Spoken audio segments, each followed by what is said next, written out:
آپ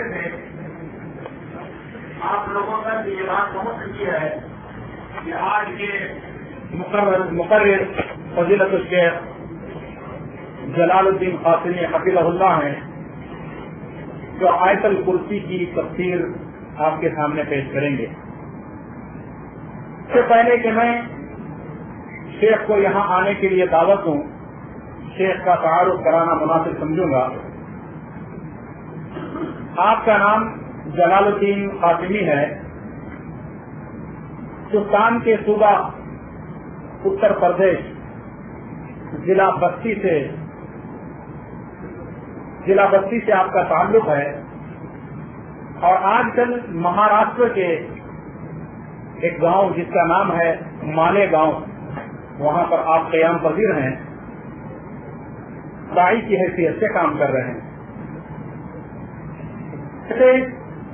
آپ کو معلوم ہونا چاہیے کہ شیخ جلال الدین قاسمی حفظہ اللہ جو آپ کے سامنے موجود ہیں، اللہ تعالیٰ کی توفیق سے آپ نے دارالعلوم دیوبند سے تعلیم حاصل کی ہے، اور اسی لیے آپ قاسمی ہیں۔ دارالعلوم دیوبند جو کہ ہندوستان کا ایک مشہور ادارہ ہے، وہاں سے آپ نے تعلیم حاصل کی ہے۔ وہاں سے فراغت کے بعد آپ دعوتی کام انجام دیتے رہے، اور آپ کو یہ جان کر بڑی خوشی ہوگی کہ تقریباً آپ کئی کتابوں کے مصنف ہیں۔ جیسے جو کتابیں منظر عام پر آ چکی ہیں وہ ہے احسن الجدال، اور ایک دوسری کتاب ہے الشکوک والاوہام۔ ایک شخص نے کتاب لکھی تھی 12 سوالات 20 لاکھ انعام، آپ نے اس کے جواب میں ایک کتاب لکھی ہے، وہ بھی منظر عام پر آ چکی ہے۔ اور ویسے آج کے درس کا جو موضوع ہے آیت الکرسی کی تفسیر، یہ کتاب بھی منظر عام پر آ چکی ہے۔ اس کے علاوہ آپ نے سورہ اخلاص کی تفسیر بھی کی ہے، اور آپ کو جان کر یہ بھی خوشی ہوگی کہ آپ نے قرآن کریم کی تفسیر کی ہے جس کا نام ہے لطائف قرآنیہ۔ 700 صفحات پر مشتمل یہ تفسیر ہے، مسودہ تیار ہے۔ دعا کریں کہ اللہ تعالیٰ اس کی نشر و اشاعت میں شیخ کو یہ توفیق دے، اور ہمیں بھی یہ توفیق دے کہ اس میں بڑھ چڑھ کر حصہ لیں، اور ہمیشہ اس کے لیے دعا کرتے رہا کریں۔ اس کے علاوہ بھی تقریباً آپ نے اب تک 17 کتابیں لکھی ہیں، اور الحمدللہ آپ کا جو علمی معیار ہے وہ بڑا ہی اہم ہے۔ سب سے پہلی بات تو یہ ہے کہ آپ کوئی بھی بات کرتے ہیں تو مستند حدیث کو سند اور متن کے ساتھ پیش کرتے ہیں، بات کے ساتھ آپ پیش کرتے ہیں۔ اور اس کے علاوہ آپ کو یہ جان کر بھی بڑی خوشی ہوگی کہ آپ نے قرآن کریم کو، اللہ تعالیٰ نے آپ کو بلا کا حافظہ دیا ہے، اور آپ نے قرآن کریم کو صرف 6 ماہ میں حفظ کیا۔ یہ اللہ تعالیٰ کا بڑا ہی فضل اور اس کا کرم ہے۔ اللہ تعالیٰ جس کو چاہتا ہے یہ تمام چیزیں عطا کرتا ہے۔ ذالک فضل اللہ یؤتیہ من یشاء۔ تو فرض بتانے کا مقصد یہ ہے کہ آپ گزشتہ ماہ کے یا اسی ماہ کے ابتدائی ایام میں عمرے کی نیت سے پہلی مرتبہ سعودی عرب آئے ہیں۔ تقریباً 16 پروگرام آپ کے ضلع دعوت سینٹر حی سلامہ کی جانب سے اور مشرفہ کی جانب سے رکھے گئے ہیں، اور الحمدللہ اب تک کافی پروگرام ہو چکے ہیں۔ بقیہ پروگرام کی لسٹ جو ہے آپ کے سامنے آئے گی، اور کل بھی انشاءاللہ تقریباً 3 پروگرام ہے۔ ڈسکو میں مسجد میں پروگرام ہے، اور پھر اس کے بعد عصر سے مغرب تک گندرا میں ہے، اور پھر عشاء کے بعد انشاءاللہ تعالیٰ جو ہے مسجد جوہرہ میں اس پروگرام کا ارادہ ہے۔ تو اس لحاظ سے انشاءاللہ تعالیٰ تمام پروگرام اللہ تعالیٰ کے توفیق سے اب تک کافی پروگرام ہو چکے ہیں۔ جدہ میں بھی ہوئے ہیں، مدینے میں بھی ہیں، اور انشاءاللہ اگلے ہفتے مکہ میں بھی ہونے والے ہیں۔ اس کی کامیابی کے لیے آپ دعا کرتے رہیں۔ تو بلا کسی تاخیر میں فضیلت الشیخ جلال الدین قاسمی حفظہ اللہ سے گزارش کروں گا کہ جو موضوع آپ کو دیا گیا ہے آیت الکرسی کی تفسیر، آپ سے گزارش ہے کہ لوگوں کو قرآن و سنت کی روشنی میں تمام باتوں کو پیش کریں۔ اس سے پہلے کہ میں شیخ کو مائک کے سامنے لاؤں یا مائک کو شیخ کے حوالے کروں، آپ سے گزارش ہے کہ تھوڑا سا آگے ہو کر بیٹھ جائیں تاکہ آگے آنے والوں کو جو پچھلے آ رہے ہیں ان کو سہولت ہو، اور جو پرچیاں آپ کے ہاتھ میں دی گئی ہیں اس میں اپنا نمبر اپنا موبائل نمبر اور ای میل آئی ڈی ضرور لکھیں.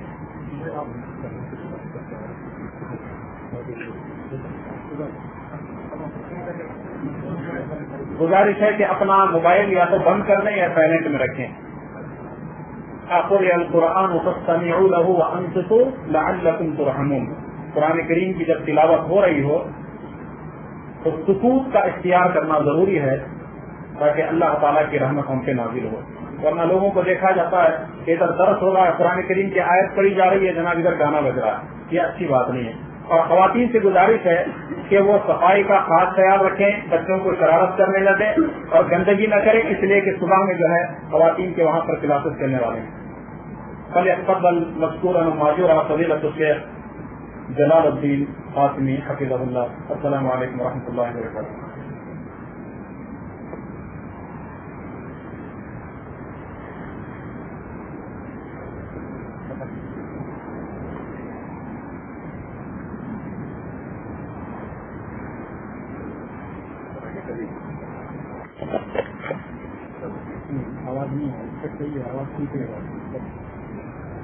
السلام علیکم ورحمۃ اللہ وبرکاتہ.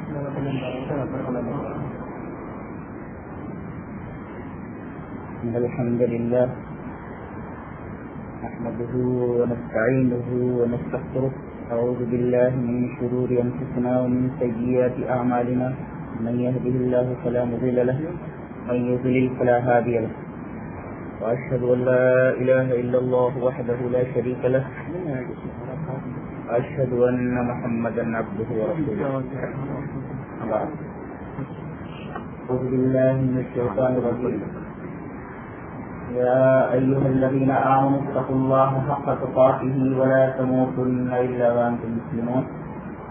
يا أيها الناس اتقوا ربكم الذي خلقكم من نفس واحدة وخلق منها زوجها وبث منهما رجالا كثيرا ونساء واتقوا الله الذي تساءلون به والأرحام إن الله كان عليكم رقيبا. يا أيها الذين آمنوا اتقوا الله وقولوا قولا سديدا يصلح لكم أعمالكم ويغفر لكم ذنوبكم ومن يطع الله ورسوله فقد فاز فوزا عظيما. أعوذ بالله من الشيطان الرجيم. بسم الله الرحمن الرحيم. الله لا إله إلا هو الحي القيوم لا تأخذه سنة ولا نوم له ما في السماوات وما في الأرض من ذا الذي يشفع عنده إلا بإذنه يعلم ما بين أيديهم وما خلفهم ولا يحيطون بشيء من علمه إلا بما شاء وسع كرسيه السماوات والأرض ولا يؤوده حفظهما وهو العلي العظيم.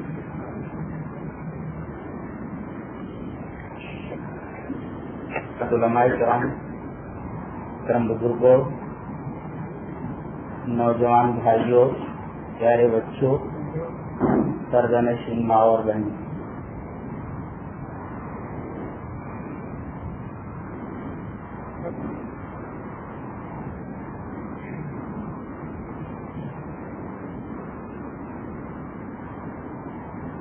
آج اس مبارک مجلس میں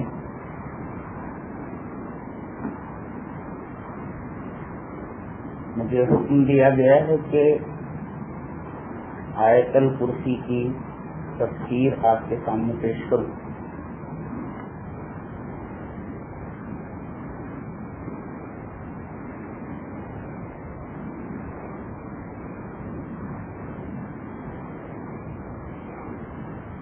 آیت الکرسی میں اللہ تبارک و تعالی نے توحید کی صفات پر بحث کی.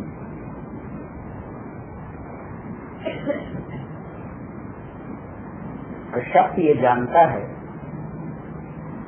کہ شریعت مطہرہ میں دو گناہ اتنے خطرناک اور اتنے عجیب ہیں کہ جب تک کوئی شخص ان دو گناہوں کا ترک نہ کرے تب تک نہ تو اس کا کوئی عمل مقبول ہوتا ہے اور نہ اس کی توبہ قبول ہوتی.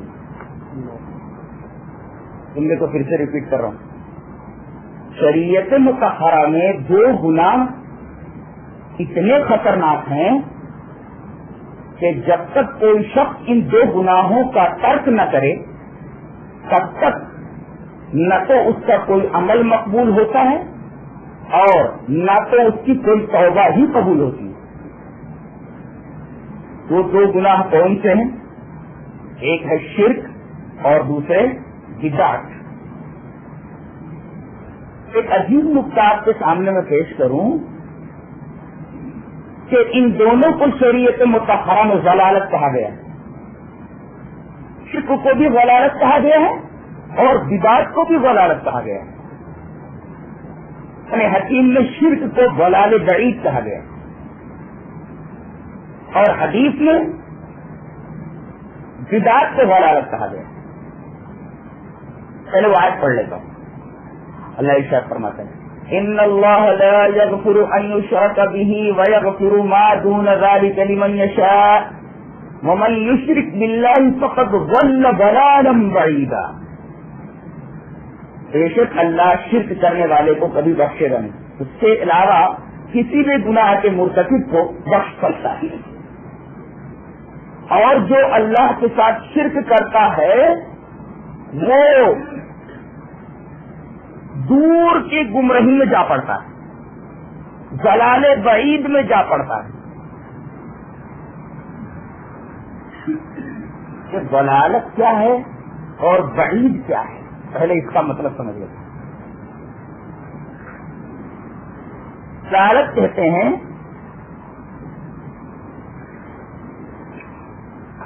گمراہی کو،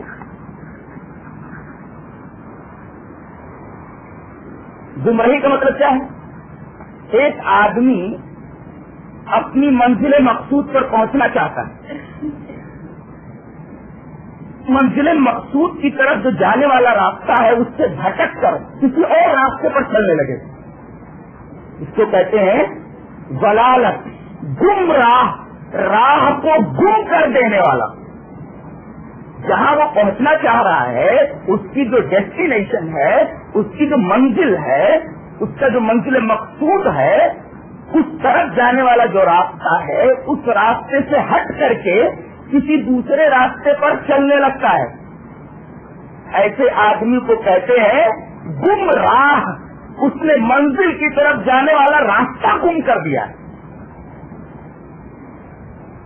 یہ تو ہوا ضلالت کا معنی۔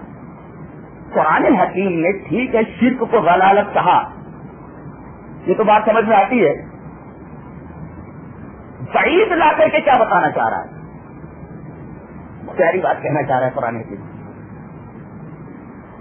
یہ جنت کا راستہ ہے، اس راستے پر چل کر آدمی رضوان الہی کی منزل پر پہنچتا ہے، جنت تک پہنچتا ہے۔ یہ راستہ سیدھا جنت کی طرف جا رہا ہے، اور بالکل اس کے اپوزٹ میں ایک دوسرا راستہ جہنم کی طرف جا رہا ہے۔ ایک آدمی کو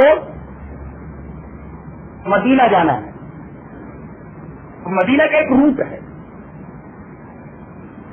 اب مدینہ کے راستے پر نہ چلتے ہوئے عین اس کے اپوزٹ میں جو مکہ کی طرف راستہ جا رہا ہے اس کے اوپر وہ چلنے لگتا ہے۔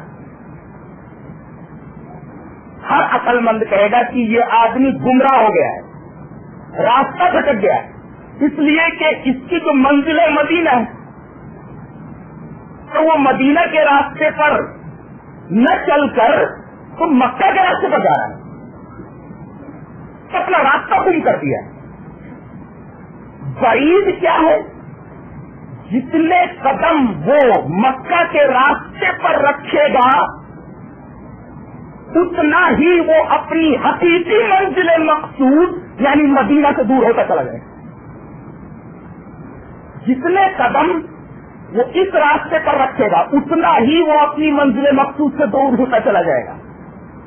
اللہ فرما رہا ہے کہ جنت کا ایک مخصوص راستہ ہے، اس کے عین اپوزٹ میں جہنم کا ایک راستہ ہے۔ اب کوئی آدمی بھٹک کر جہنم والے راستے پر چلا جائے تو اولن تو اس نے راستہ گم کر دیا، دوسرے جہنم کے راستے پر جتنے قدم اس سے آگے بڑھ رہے ہیں وہ اپنی اصل منزل مقصود رضا الہی اور جنت سے دور ہوتا چلا جا رہا ہے. ہر قدم اسے اس کے منزل سے دور لے جا رہا ہے. کیا بات ہے. ومن یشرک باللہ فقد ضل ضلالا بعیدا. جو اللہ کے ساتھ شرک کرتا ہے وہ دور کی گمراہی میں جا پڑتا ہے. یہ تو قرآن حکیم ہے جس نے شرک کے بارے میں ایک بات کہی کہ شرک ضلال ہے اور ضلال بعید ہے. بدعت کو حدیث پاک میں ضلالت کہا گیا. حدیث اس طرح وعن الارباز بن ساریہ رضی اللہ تعالی عنہ یقول قام فینا رسول اللہ صلی اللہ علیہ وسلم ذات یوم فوعظنا موعظة بلیغة وجلت منها القلوب وذرفت منها العيون فقيل يا رسول الله وعظت موعظة مودع فأهدت إلينا بأحد فقال عليكم بتقوى الله والسمع والطاعة وإن عبدا حبشيا وسترون من بعد اختلافا شديدا فعليكم بسنتي وسنة الخلفاء الراشدين المهديين عضوا عليها بالنواجذ وإياكم والأمور المحدثات فإن كل بدعة ضلالة. رواه ابن ماجہ في باب اتباع سنة رسول اللہ صلی اللہ علیہ وسلم. یہ حدیث امام ابن ماجہ رحمۃ اللہ علیہ ایک صفحے کے اوپر پہلے ہی چیپٹر میں پہلا چیپٹر ابن ماجہ کا باب اتباع سنت رسول اللہ صلی اللہ علیہ وسلم ہے. اس میں یہ حدیث ارباز ابن ساریہ سے لا رہے ہیں. ترجمہ کیا ہے؟ حضرت ارباز ابن ساریہ فرماتے ہیں کہ ایک دفعہ ہمارے درمیان رسول اللہ صلی اللہ علیہ وسلم بات کے لیے کھڑے ہوئے اور آپ نے اتنا بلیغ خطبہ دیا, اتنا بلیغ واضح ارشاد فرمایا کہ لوگوں کے دل دھڑکنے لگے اور لوگوں کی آنکھوں سے آنسو جاری ہو گئے. جب تقریر ختم ہوئی, واضح ختم ہوا, تو آپ سے کہا گیا کہ اللہ کے رسول آپ نے کس طرح واضح ارشاد فرمایا ہے, کس طرح تقریر فرمائی ہے, کس طرح بیان فرمایا ہے, جیسے کوئی دنیا سے رخصت ہونے والا آدمی تقریر کرتا ہوا کرتا. تو اے اللہ کے رسول ہمیں کوئی وصیت فرمائیے, ہم سے کوئی عہد لیجیے. تو آپ نے فرمایا پہلی چیز علیکم بتقوی اللہ, اللہ تبارک و تعالیٰ کا تقوی تمہارے دلوں میں ہونا چاہیے. جلوت میں رہو تو اللہ کا تقوی, خلوت میں رہو تو اللہ کا تقوی, لین دین میں رہو تو اللہ کا تقوی, گھر میں رہو تو اللہ کا تقوی. ہر شعبے زندگی میں اللہ کا تقوی تمہارے پیش نظر ہونا چاہیے پہلی چیز. اور دیکھو سنتے رہنا اور تابع داری کرتے رہنا اپنے امیر کی, اگرچہ وہ حبشی غلامی کیوں نہ ہو. تشریح کسی اور موقع پر جو استدلال کرنا ہے صرف اتنا ہی میں ٹکڑا لے رہا ہوں. اور عنقریب تم دیکھو گے کہ میرے پاس بہت زیادہ اختلاف ہو گیا ہے. تو اس اختلاف کو ختم کرنے کے لیے تمہارے لیے ضروری ہوگا کہ میری سنت اور میرے خلفائے راشدین جو ہدایت یاب ہیں ان کی سنت کو مضبوطی سے پکڑ لینا اور جہاں تو چلے انہیں دبا لینا. اور دیکھو نئی نئی چیزیں جو دین میں ایجاد ہوں ان سے تم بچتے رہنا, اس لیے کہ بدعتیں ہیں فإن كل بدعۃ ضلالہ, اور ہر بدعت گمراہی ہے. اس کا مطلب جس طرح مشرک راستہ گم کر دیتا ہے ایسے بدعتی بھی راستہ گم کر دیتا ہے. دونوں گمراہ ہیں. آج ہم صرف ایک گمراہی یعنی شرک کے اوپر گفتگو کرنا چاہ رہے ہیں. شرک کی ضد توحید ہے. توحید کی بنیادی دو قسمیں ہیں, توحید کی ذات اور توحید کی صفات. بات یہاں سے ہم شروع کریں گے. توحید کی بنیادی دو قسمیں ہیں, توحید کی ذات اور توحید کی صفات. توحید کی ذات کو بالکل آسان لفظوں میں یوں سمجھ لیں, خالق کائنات کو انسانوں جیسی صفات رکھنے والی ہستی سمجھنا یہ ہے شرک بالذات, اور نہ سمجھنا توحید کی ذات.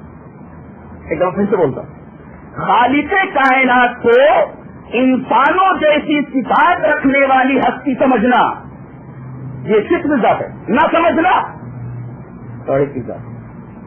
جیسے اللہ کے لیے بیٹا تجویز کرنا, اللہ کے لیے بیٹی تجویز کرنا. جیسے کفار اور مشرکین مکہ نے فرشتوں کو اللہ کی بیٹیاں کہا, انہوں نے خالق کائنات کے لیے بیٹیاں تجویز کی. یہود نے عزیر علیہ السلام کو اللہ کا بیٹا تجویز کیا, نصارہ نے حضرت مسیح کو اللہ کا بیٹا تجویز کیا. اس سے معلوم یہ ہوا کہ نصارہ توحید کی ذات ہو چکے, شرک کی ذات میں مبتلا ہو گئے. نصارا شرک فی ذات میں مبتلا ہو گئے اور کفار و مشرکین تو شرک فی ذات میں مبتلا تھے، اس لیے کہ انہوں نے خالق کائنات کو انسانوں جیسی صفات رکھنے والی ہستی گردانہ ہستی سمجھا۔ تو توحید کی صفات کسے کہتے ہیں؟ جس کا اپوزٹ آتا ہے شرک کی صفات، وہی جلی اور وہی خفی میں، یعنی قرآن اور حدیث میں وہی جلی کیا ہے قرآن اور وہی خفی کیا ہے سنت۔ قرآن و حدیث میں میں انہیں وہی خفی اور وہی جلی بول رہا، وہی جلی اور وہی خفی میں اللہ تعالی نے خود کو جن صفات سے اور جن معنوں میں متصف گردانا ہے، ان صفات کو انہی معنوں میں اللہ کے علاوہ کسی ہستی کے لیے ماننا، کسی اور ہستی کو اس سے متصف ماننا، یہ شرک کی صفات ہے، نہ ماننا توحید کی صفات ہے۔ ایک دفعہ پھر سے بولتا ہوں، وہی جلی اور وہی خفی میں اللہ تعالی نے خود کو جن صفات سے جن معنوں میں متصف کیا ہے، ان صفات کو انہی معنی میں اللہ کے علاوہ کسی اور ہستی کے لیے ماننا، وہ صفات اس ہستی کو اس سے متصف ماننا، یہ شرک کی صفات۔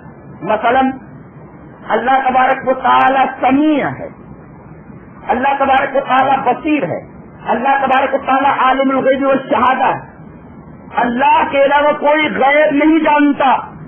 اب اگر کوئی آدمی یہ کہے کہ فلاں عراف، فلاں شاہی، فلاں بابا وہ پوشیدہ چیزوں کو، غیب کی خبروں کو اپنے علم کے ذریعے بتا دیتا ہے، تو گویا آپ نے اللہ تبارک و تعالی کی ایک صفت میں عالم الغیب ہونے میں غیر کو شریک کیا، یہ شرک کی صفات ہے اور جو توحید کی صفات سے بالکل الٹا ہے۔ اللہ تبارک و تعالی نے اس پوری آیت کریمہ میں توحید کی صفات سے بحث کی اور شرک کی صفات کا رد فرمایا۔ آئیے اس آیت کریمہ کی شرح سے پہلے اس آیت کریمہ کی فضیلت جان لیں۔ فضیلت کے لیے ایک حدیث پاک جو حضرت ابو ہریرہ سے مروی ہے، اس طرح وعن ابی ہریرہ رضی اللہ تعالی عنہ قال وکلنی رسول اللہ صلی اللہ علیہ وسلم بحفظ زکاۃ رمضان فأتاني آت فجعل يحكم من الطعام فأخذت فقلت لا أرفعنك إلى رسول الله صلى الله عليه وسلم ذكر الحديث فقال إذا أويت إلى فراشك فاقرأ آية الكرسي لن يزال عليك من الله حافظ ولا يقربك شيطان حتى تصبح فقال النبي صلى الله عليه وسلم صدقك وهو كذوب ذاك الشيطان رواه البخاري في كتاب بديع الخلق۔ امام بخاری رحمۃ اللہ علیہ اس حدیث پاک کو کتاب بدیع الخلق کے اندر پہلے ہی چیپٹر میں پہلے ہی ویلیوم میں معلوم ہوا کہ راوی حضرت ابو ہریرہ رضی اللہ تعالیٰ عنہ فرماتے ہیں کہ ایک دفعہ نبی کریم صلی اللہ علیہ وسلم نے مجھے رمضان میں اکٹھا ہونے والی زکوٰۃ پر مامور کر دیا، نگرانی کے اوپر۔ کہا کہ زکوٰۃ کا مال جہاں رکھا ہوا ہے تم ذرا اس کی نگرانی کرتے ہو۔ کہتے ہیں کہ میں نگرانی کر رہا تھا، ایک رات کو دیکھا ایک آنے والا آتا ہے، فَأَتَانِي آتٍ، آتٍ مانے آنے والا، آیا ایک تھیلی تھی اس کے پاس، فَجَعَلَ يَحْكُ مِنَ الطَّعَامِ، لک بھر بھر کر کے غلہ تھیلے میں ڈالنے لگا۔ حضرت ابو ہریرہ دیکھیں ارے یہ تو چور ہے، فَأَخَذْتُهُ، حضرت ابو ہریرہ فرماتے میں نے اس کو پکڑا، فقلت، ایک چوری کرتا ہے، کہا کہ حضرت بہت غریب آدمی ہوں، کثیر العیال ہوں، بچے بھوکے تھے، ان وجوہ کی بنا پر میں چوری جیسے عظیم جرم کے ارتکاب پر آمادہ ہوا، حضرت مجھے چھوڑ دیجیے، آئندہ ایسا نہیں کروں گا۔ حضرت نے کہا ٹھیک ہے جا، لیکن آئندہ ایسی حرکت مت کرنا۔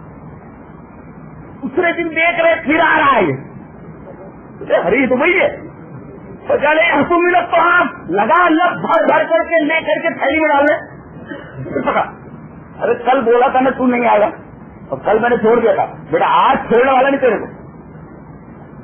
حضرت بہت غریب آدمی ہے, بہت پریشان حال ہے, حضرت میری حالت پر رحم فرمائیے, اب کان پکڑتا ہوں نہیں آؤں گا, چوری سے توبہ کر لیتا ہوں. حضرت نے کہتے چلا گیا جا. باتیں برابر حضرت ابو ہریرہ نبی کریم صلی اللہ علیہ وسلم کو بتا رہے ہیں. نبی نے کہہ دیا کہ تیسرے دن بھی آئے گا وہ.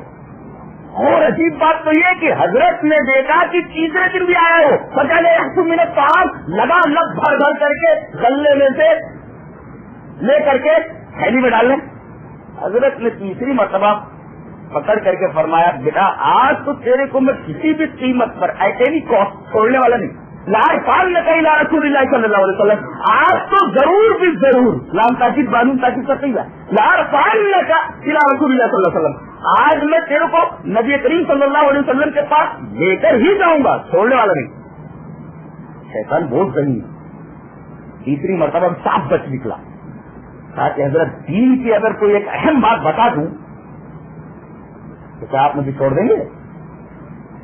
دین کی ایک اہم بات اگر میں آپ کو بتا دوں تو آپ مجھے چھوڑ دیں گے؟ دین کی بات, اور تو چور کہیں کا, تو مجھے دین کی بات بتائے گا؟ تاکہ حضرت سن تو لیں, دین کی بڑی اہم بات بتانے جا رہا ہوں. ابو ہریرہ کہنے لگے ٹھیک ہے, اگر دین کے نام پر تو کوئی بات بتا رہا ہے تو میں تیرے کو چھوڑ دوں گا, چل بتا کیا.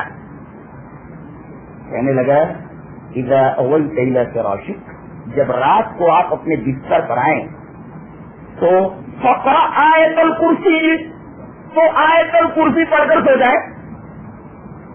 حضرت ابو ہریرہ نے فرمایا تو فائدہ بتا. پڑھ لیا.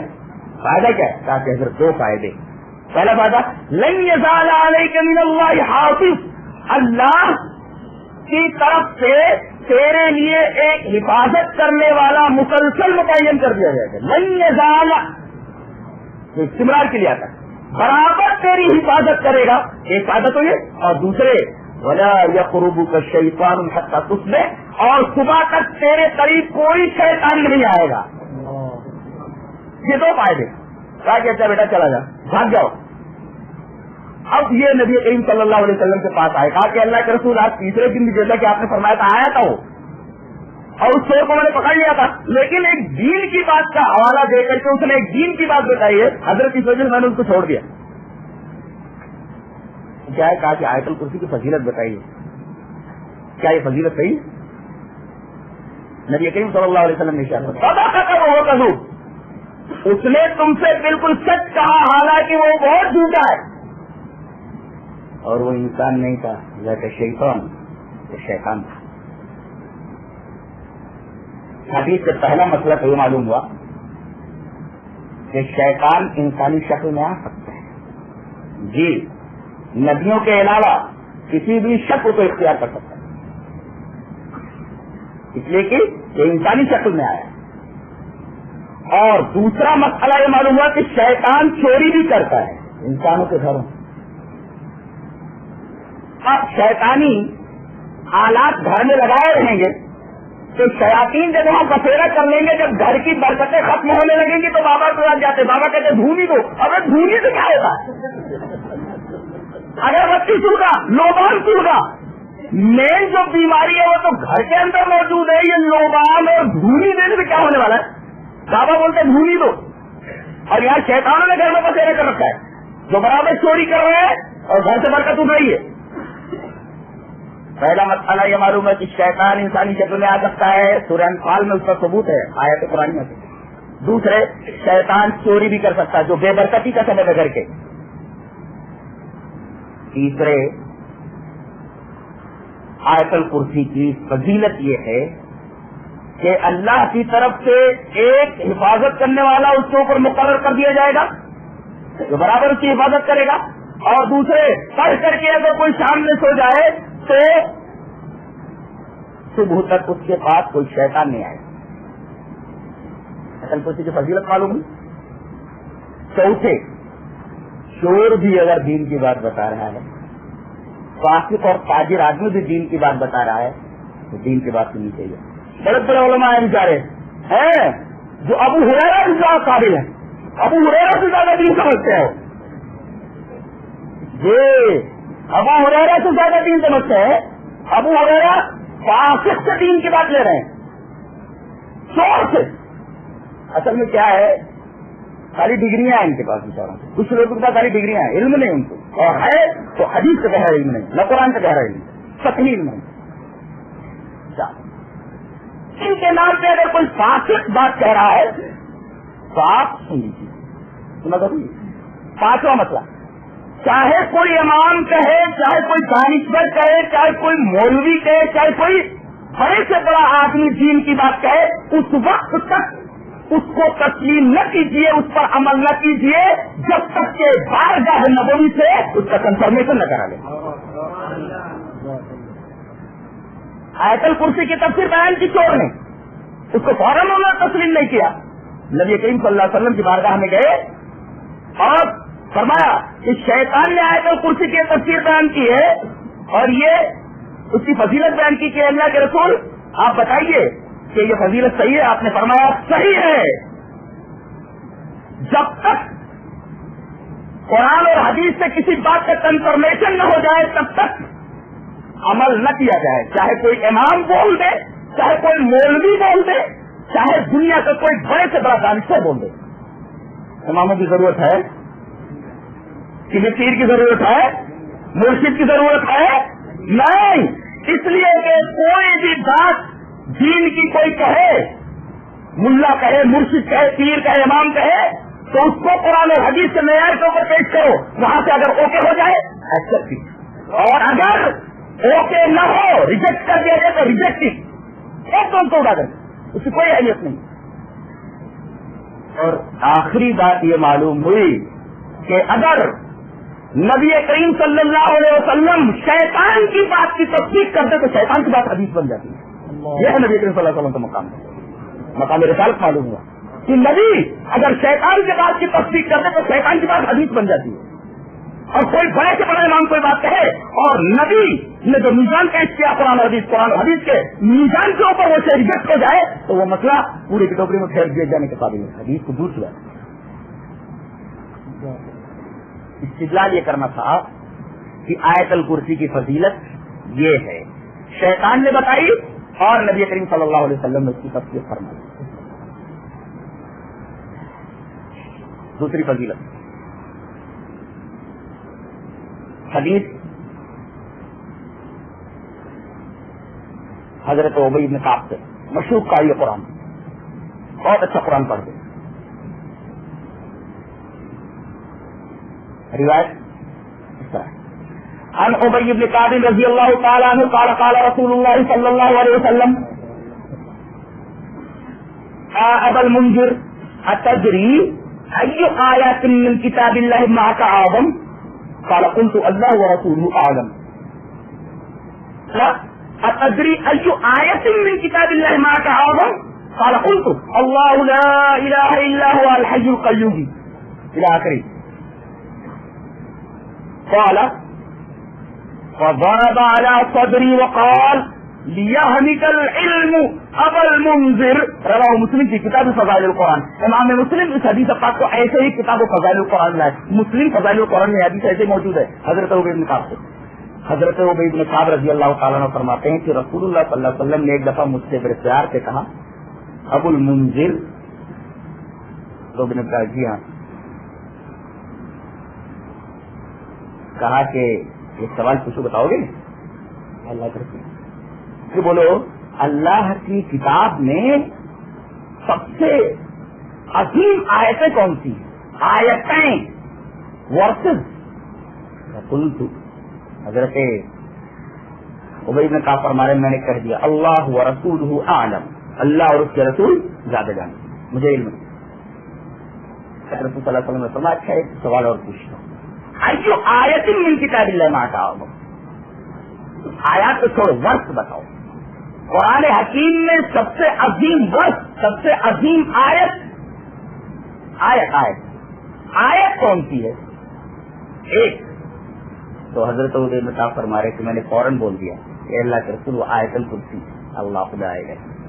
نبی کریم صلی اللہ علیہ وسلم نے پہلے تو ان کے سینے پر ہاتھ مارا اور شاباشی دیتے ہوئے فرمایا لیہنک العلم ابا المنذر، اللہ تیرا علم تجھے مبارک کرے اے ابو المنذر۔ بہت سارے مسائل مستنبط ہوئے۔ پہلا مسئلہ یہ کہ کنیت رکھ لینی چاہیے، ہر آدمی اپنی ایک کنیت رکھے۔ ابی بن کعب کا نام ہے، ان کا ابی نام ہے اور کعب کے بیٹے ہیں، لیکن کنیت ابو المنذر ہے، جیسے نبی کریم صلی اللہ علیہ وسلم کی کنیت ابو القاسم تھی، تو کنیت رکھ لینا چاہیے۔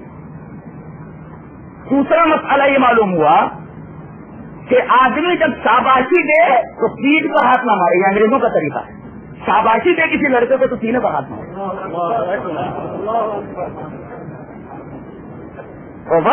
صدری، آپ نے میرے چیسٹ کے اوپر مارا۔ تیسرا مسئلہ یہ معلوم ہوا کہ قرآن حکیم کی تمام آیات میں، سورہ نہیں آیات، تمام آیات میں سب سے عظیم آیت آیت الکرسی ہے۔ ایک مسئلہ اور معلوم ہوا کہ قرآن حکیم کی تمام آیتیں ایک جیسی نہیں ہیں، کوئی عظیم ہے کوئی اعظم ہے، تو ترتیب ہے۔ تمام آیتیں ایک جیسی نہیں ہیں، کوئی عظیم ہے کوئی اعظم ہے، خدا نے مراتب۔ اور آخری مسئلہ یہ معلوم ہوا کہ قرآن کے تعلق سے، حدیث کے علم کے تعلق سے، قرآن حکیم کے علم کے تعلق سے اگر آپ دیکھیں تو قلم تعریف تو نہیں، ہمت افزائی کرنی چاہیے۔ نبی کریم صلی اللہ علیہ وسلم نے ان کی ہمت افزائی فرمائی، لیہنک العلم ابا المنذر، اللہ تیرا علم تجھے مبارک کرے اے ابو المنذر۔ ہمت افزائی سے کیا ہے؟ علم کا شوق بڑھتا ہے، اشتیاق بڑھتا ہے، تو ہمت افزائی کرنا یہ اس حدیث پاک سے ثابت ہے، جسے امام مسلم رحمۃ اللہ علیہ فضائل القرآن میں لائے، اور راوی جیسا کہ معلوم ہوا حضرت ابی بن کعب رضی اللہ تعالیٰ۔ اب آگے بڑھتے ہیں۔ اصل کرسی میں کل 10 جملے ہیں۔ دیر آر 10 sentences in آیت الکرسی۔ آیت الکرسی میں کل 10 جملے ہیں، اچھی طرح یاد کیا جائے۔ اب میں تفصیل کر رہا ہوں۔ ایک آیت ہے، ایک سینٹینس ہے، ایک آیت کے اندر 10 sentences ہیں، 10 جملے ہیں۔ ایک جملہ دعویٰ ہے اور بقیہ 9 جملے اسی دعوے کی دلیل ہے۔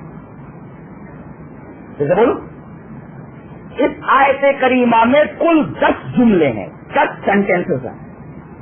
ایک سینٹینس، ایک جملہ پہلا والا وہ دعویٰ ہے، اس کے بعد جو 9 جملے ہیں اسی دعوے کی دلیل ہے۔ دعویٰ کیا ہے؟ اللہ دعویٰ کر رہا ہے، اس کے بعد دلیل دے رہا ہے۔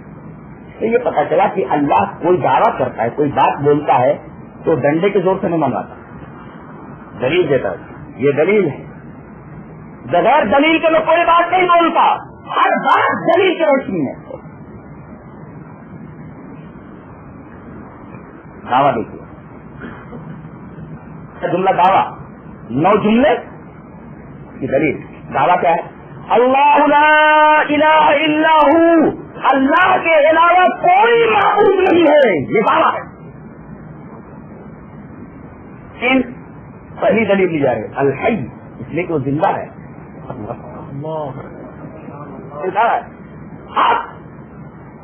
اگر کوئی زندہ ہو تو بتاؤ اللہ کے سامنے۔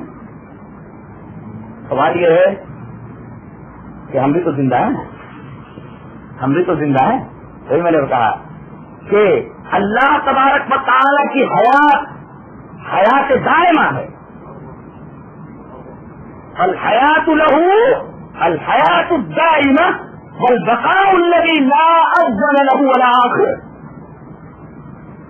حیات التي یوصف بها اللہ تعالی الحیات الذاتیہ لم تأتی من مصدر آخر كحیات الخلائق المکتوبہ الموہوبہ لہ من اللہ من الخالق،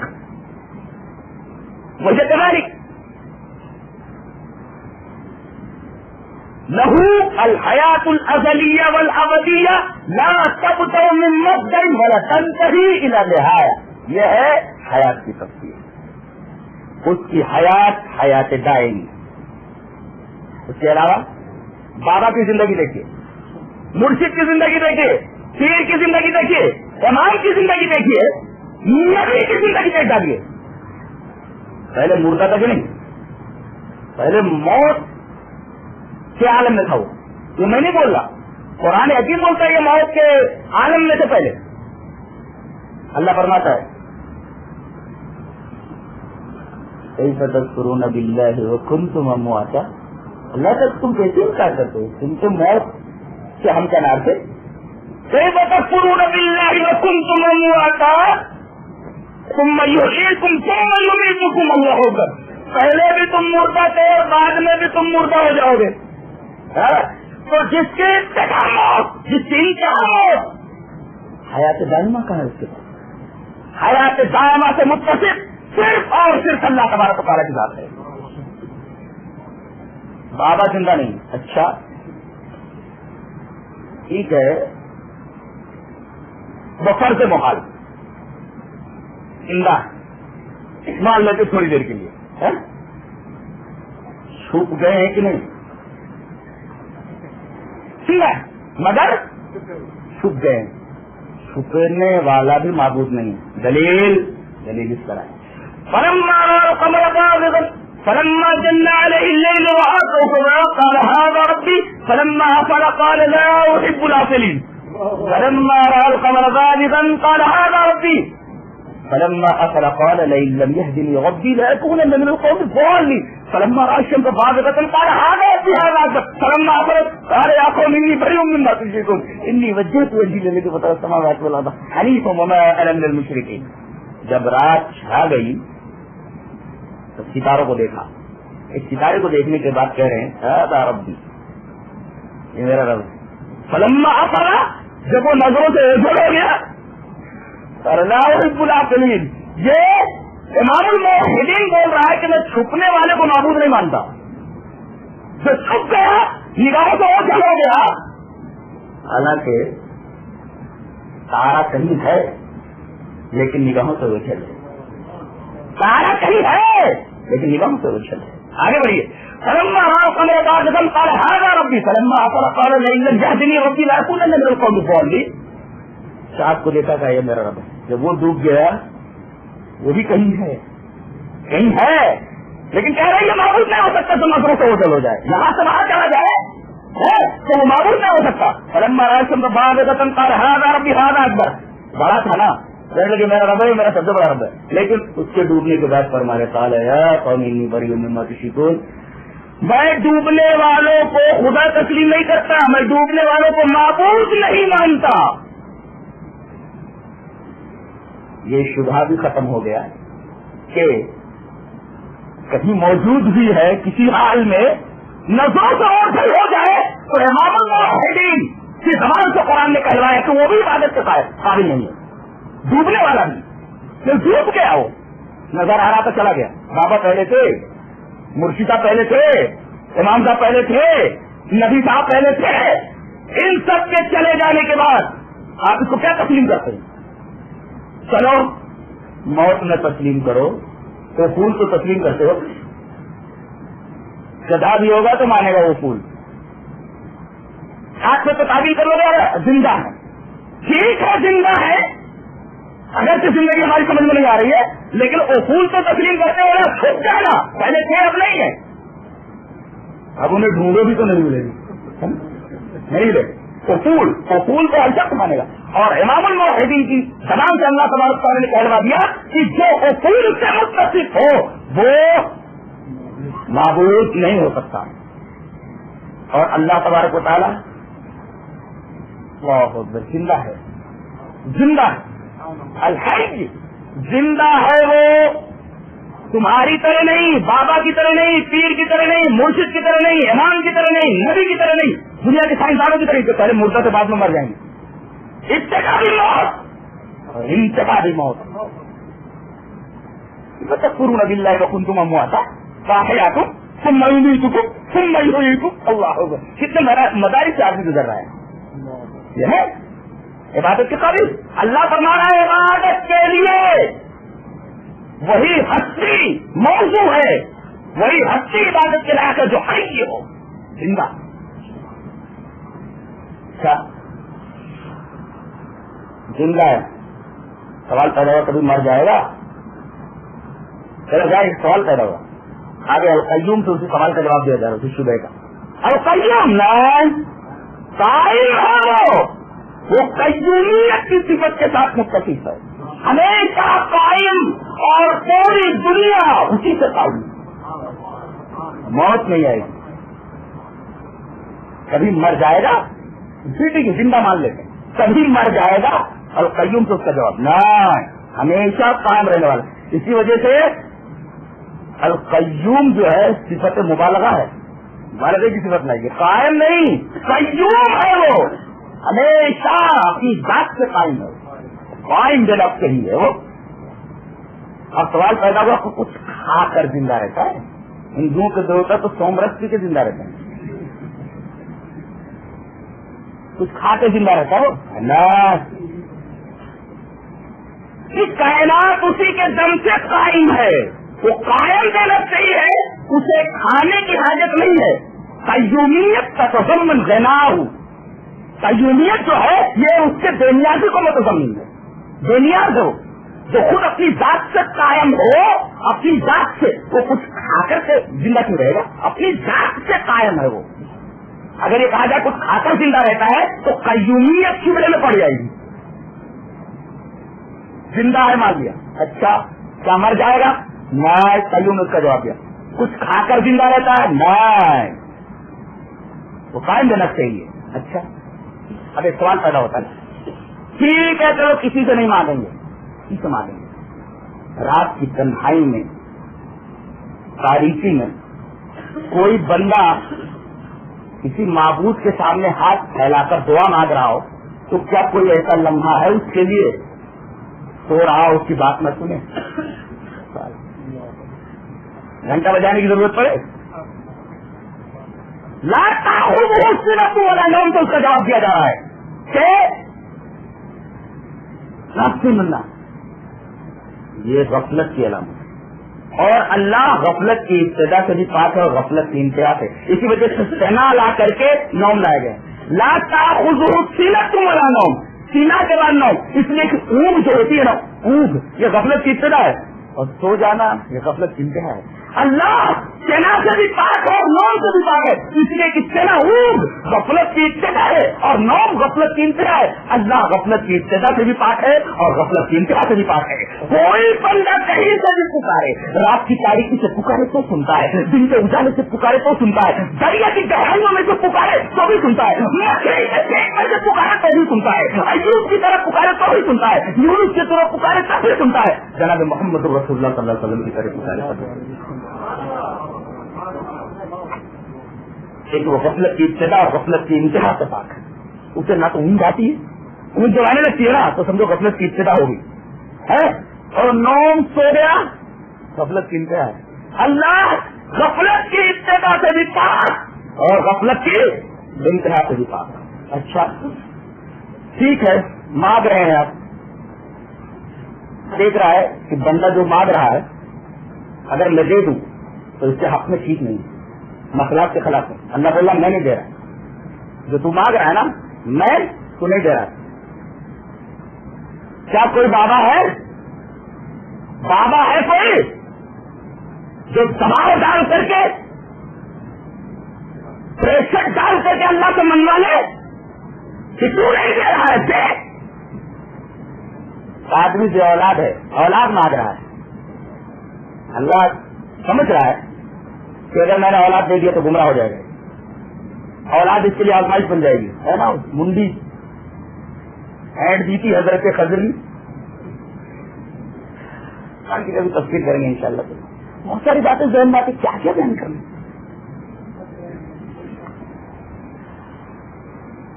اللہ نہیں دینا چاہ رہا، میں تیرے کو بیٹا نہیں دیتا، میں تیرے کو بیٹی نہیں دیتا، میں تیرے کو مال نہیں دیتا جو تو مانگ رہا ہے. تو کیا کوئی بابا ہے جو اللہ پر دباؤ ڈال کر کے اللہ سے منگوا سکے؟ نہیں، آپ کو دینا پڑے گا. اللہ فرما رہا ہے، سوال کا جواب، لہو ملک السماوات والارض، اسی کی بادشاہت ہے. زمین اور آسمان میں اسی کی چلتی ہے خالی.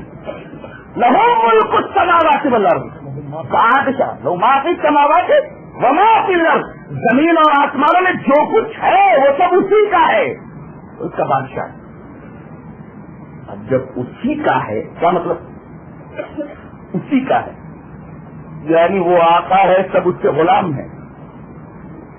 وہ آقا سب اس کے غلام, اور غلام کو اجازت نہیں ہوتی کہ اپنی طرف سے بلا اجازت مالک کچھ دے سکے. اول تو یہ ہے, اور غلام کی ہمت ہے کہ وہ آقا کے اوپر دباؤ ڈال سکے. اللہ دباؤ نہیں ڈال سکتا. تو میرا مملوک, تو میرا عبد, تو میرا بندہ, تو میرا غلام, تم جرأت کیسے ہوئی میرے اوپر دباؤ ڈالنے کی؟ اللہ پر دباؤ ڈال کر کے بھی اللہ سے منوایا نہیں جا سکتا, اور غلام ہے آقا کی ملکیت سے بھی نہیں دے سکتا. اتنا اختیار ہی نہیں ہوتا. اس لیے کہ ایک معمولی شریعت کا طالب علم جانتا ہے کہ غلام کی جتنی کمائی ہوتی ہے وہ مالک کا حق ہوتا ہے. بنا اجازت مالک اپنی کمائی بھی وہ استعمال نہیں کر سکتا. یہ ہے عبد کی حقیقت. اچھا ٹھیک ہے, بابا جو ہے وہ اللہ پر دباؤ ڈال کر کے نہیں منوا سکتے, ریکویسٹ تو کر سکتے ہیں. ٹھیک ہے, تیرے اوپر ہم دباؤ ڈالنے کے لائق ہیں, سفارش کر رہے ہیں, دے دے دے دے. بیچنے بلا بولا ہے کہ تو بیچنے دباؤ ڈال کر کے بھی نہیں منوا سکتا, اور بلا تم سفارش بھی نہیں کر سکتا, ریکویسٹ بھی نہیں کر سکتا. اجازت دوں تو ریکویسٹ کر, تو سفارش کر. اللہ اکبر. نہیں, اس میں دو باتیں قابل غور ہیں. نبی کو یا کسی اللہ کے نیک بندے کو قیامت کے دن جو شفاعت کی اجازت ملے گی دو شرطوں کے ساتھ. پہلی شرط یہ ہوگی کہ میں جس کے بارے میں سفارش کے لیے کہوں اسی کے بارے میں سفارش کرے گا. دلیل سورہ انبیاء کیا ہے, وَلَا يَشْفَعُونَ إِلَّا لِمَنِ ارْتَضَىٰ, وہ سفارش نہیں کر سکتے مگر اس کے لیے جس سے وہ راضی ہو. اس کا مطلب جس سے وہ راضی ہوگا اسی کے بارے میں بولے گا چلو اس کے بارے میں سفارش کرو. اپنی مرضی سے ہر ایک کی سفارش نہیں کر سکتا نبی بھی. جی, اپنی مرضی سے کوئی نبی بھی سفارش نہیں کر سکتا. اللہ ایک تو اذن دے گا تب نبی کھڑا ہوگا, یا اللہ کا کوئی نیک بندہ کھڑا ہوگا سفارش کے لیے. تیز نہیں, پہلے تو اس کی اجازت ہوگی کہ چل تو کھڑا ہو جائے سفارش کے لیے. اور اب دوسری شرط, میں جس کے بارے میں کہہ رہا ہوں اسی کے بارے میں صرف اجازت ہے. اپنی مرضی سے جس کو چاہے تو بخشوا لے یا اس کے بارے میں سفارش کر لے, اس کی بھی اجازت نہیں. اللہ اکبر. اس کا مطلب کیا ہوا؟ سفارش کس کی ہوئی؟ پوری سفارش کس کی ہوئی؟ اللہ کی. شفاعت جمیعا, اسی وجہ سے قرآن میں کہہ دیا گیا کہ پوری شفاعت تو اللہ کی نہیں ہوئی. قل للہ شفاعت جمیعا, پوری کی پوری سفارش کس کی ہوئی؟ اللہ کی. بھائی وہ جب تک اجازت نہیں دے گا تب تک کوئی سفارش نہیں کر سکتا, اور جس کے بارے میں سفارش کا اذن دے گا اسی کے بارے میں سفارش ہو سکتی ہے. تو پوری کی پوری سفارش کس کی ہوئی؟ اللہ کی. اس وجہ سے اللہ تبارک و تعالیٰ نے فرما دیا سورہ زمر میں قل للہ شفاعت جمیعا, پوری کی پوری سفارش تو میری ہوئی. سفارش پوری کی پوری اللہ کے لیے. دباؤ ڈال کر کے اللہ سے کچھ دلوا نہیں سکتا, سفارش کر کے بھی کچھ دلوا نہیں سکتا جب تک کہ اللہ کی اجازت نہ ہو. اور جس کے بارے میں اللہ تبارک و تعالیٰ کرے صرف اسی کے بارے میں نبی ریکویسٹ کرے گا, سفارش کرے گا. دلیل لے لیں. حدیث اس طرح وعن ابي هريره رضي الله تعالى عنه قال قال رسول الله صلى الله عليه وسلم لكل نبي دعوة مستجابة فتعجل كل نبي دعوته وإني اختبأت دعوتي شفاعة لأمتي يوم القيامة فهي نائلة إن شاء الله من مات من أمتي لا يشرك بالله شيئا. رواه مسلم في كتاب الإيمان. حضرت امام مسلم اس حدیث کا ایسے کتاب الایمان میں لائے. حضرت ابو ہریرہ فرماتے ہیں کہ نبی کریم صلی اللہ علیہ وسلم نے ارشاد فرمایا ہر نبی کی ایک دعا کے بارے میں اللہ نے یہ فرما دیا ہے کہ مستجاب ہوگی. ایسے اللہ ہر نبی کی بہت ساری دعا قبول کرتا ہے, لیکن ہر نبی کے بارے میں ایک بات کہہ دی کہ ایک دعا تو کرے گا وہ ضرور قبول, گارنٹی ہے. ایسے کہہ دیا گیا. اب نبی کریم صلی اللہ علیہ وسلم فرمائے فقاد جلت کل نبی دعوت ہو, آپ کو خبر دے دیا گیا کہ تمام انبیاء کرام نے دنیا ہی میں اپنی دعوت خرچ کر ڈالی ہے, اپنی دعا دنیا میں طرف سے ڈالی, لیکن میں نے نہیں.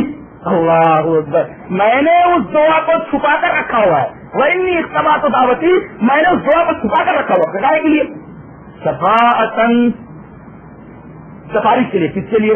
امتی, اپنے امتیوں کے لیے. سارے امتی, آپ تو سارے امتی خوش ہو گئے, جدھر بھی خوش ہو گیا, اماموں کے پیچھے چلنے والے خوش ہو گیا, اس لیے تو امتی ہے. جواب دیا جائے فَيَنَالَكُمْ إِنْ شَاءَ اللَّهُ مَن مَّاتَ مِنْ أُمَّتِي لَا يُشْرِكُ بِاللَّهِ شَيْئًا. میری سفارش کے دائرے میں وہی آئے گا, اور مجھے ایسے لوگوں کی سفارش کا اذن ملے گا جنہوں نے اللہ کے ساتھ کسی کو شریک نہیں کیا. ہر آدمی رسول کی سفارش کے دائرے میں نہیں آئے گا. پریشر ڈال کر کے کوئی منوا سکتا ہے, اس سے نہیں منوا سکتا. لہو معافی سماوات و معافی الارض سے اس کا جواب دیا گیا, اور ریکویسٹ کر کے اس سے کوئی کچھ منوا نہیں سکتا. من ذا الذی یشفع عنده الا باذنہ سے اس کا جواب دیا گیا. اچھا, اجازت کی ضرورت کیوں ہے؟ اجازت کی ضرورت کیوں ہے؟ ہر ایک کو اجازت نہیں دے گا. کیوں؟ اس سوال کا جواب دیا جائے. ہر ایک کو اجازت کیوں نہیں دے گا؟ پوائنٹ نوٹ کیا جائے. ہر ایک کو اجازت کیوں نہیں دے گا؟ اس کا جواب دیا جا رہا ہے. یعلم ما بین ایدیہم وما خلفہم. جن بابا کے بارے میں تمہارا بڑا اچھا گمان ہے, ان کی زندگی کی پوری ہسٹری میرے سامنے ہے. یہ کیا کرے گا؟ یہ تو خود مصیبت میں ہے, یہ تو خود مصیبت میں ہے. یعلم ما بین ایدیہم وما خلفہم. اللہ جانتا ہے جو اس نے پہلے کیا ہے, اور اللہ جانتا ہے کہ اس کا انجام کیا ہے. یعلم ما بین ایدیہم وما خلفہم. اس کے آگے کا, اس کے پیچھے کیا ہے, اللہ کو سب معلوم ہے. لہٰذا ہر ایک کو اجازت کیسے دے گا؟ یہاں تو ہر آدمی جڑا ہوا ہے کسی نہ کسی سے, لیکن اللہ کو معلوم ہے کہ سفارش کی اجازت کس کو دیا جانا, جس کی پوری ہسٹری صرف اللہ تبارک تعالیٰ کی نگاہوں میں. اس کی ہسٹری صحیح ہے, ٹھیک ہے, آپ کی ہسٹری میری نگاہوں کے سامنے, آپ کی بھی ہسٹری, لیکن آپ کو اجازت دی جا رہی ہے. آپ اجازت لے جانے کے قابل نہیں, میں نے آپ کو اجازت دے دی, آپ سفارش کی. اور یعلم ما بین ایدیہم کے اندر ایک اور نقطہ ہے, جن کے بارے میں تم سفارش کرواؤ گے, سفارش کرو گے, اس کی پوری ہسٹری میری نگاہوں کے سامنے ہے. یہ مشرک تو نہیں تھا, اس کے بارے میں بھی مجھے پوری معلومات ہے. یعلم ما بین ایدیہم وما خلفہم کے اندر شافع بھی اور مشفع بھی, جو سفارش کر رہا ہے اور جس کی سفارش کی جانے والی ہے, دونوں کی ہسٹری اللہ کی نگاہ میں ہے. اس وجہ سے وہ سب کو اجازت نہیں دے گا. یہ بے اذنی کی تفسیر ہے. بے اذنی کے اندر سے سوال پیدا ہوا تھا, اس سوال کا جواب ہے یعلم ما بین ایدیہم وما خلفہم. اب ایک آدمی پوچھ سکتا ہے, یہ جو ہے بیچارے ان کو کوئی علم نہیں ہے کیا, یہ بابا ان کو کچھ علم نہیں ہے. اب اس سوال کا جواب دیا جا رہا ہے. اس سوال کا جواب ولا یحیطون بشیء من علمہ الا بما شاء. علم دے دیا گیا, محیط کا ہے, علم محیط تو میرے پاس ہے, علم محیط کا ان کے پاس, جتنا میں نے ان کو علم دے دیا ہے بس اتنا ہی علم ان کے پاس ہے. وہاں عالم الغیب ہونے کی تردید ہے. نہ تو کوئی بابا عالم الغیب ہے, نہ تو کوئی پیر عالم الغیب ہے, نہ کوئی مرشد عالم الغیب ہے, نہ کوئی نبی عالم الغیب ہے. جتنا اللہ نے علم دے دیا بس اس کو کیا علم ہے. ولا یحیطون, علم محیط کسی کے پاس نہیں ہے. علم محیط صرف اور صرف اللہ تبارک تعالیٰ کے پاس. ولا یحیطون بشیء من علمہ الا بما شاء.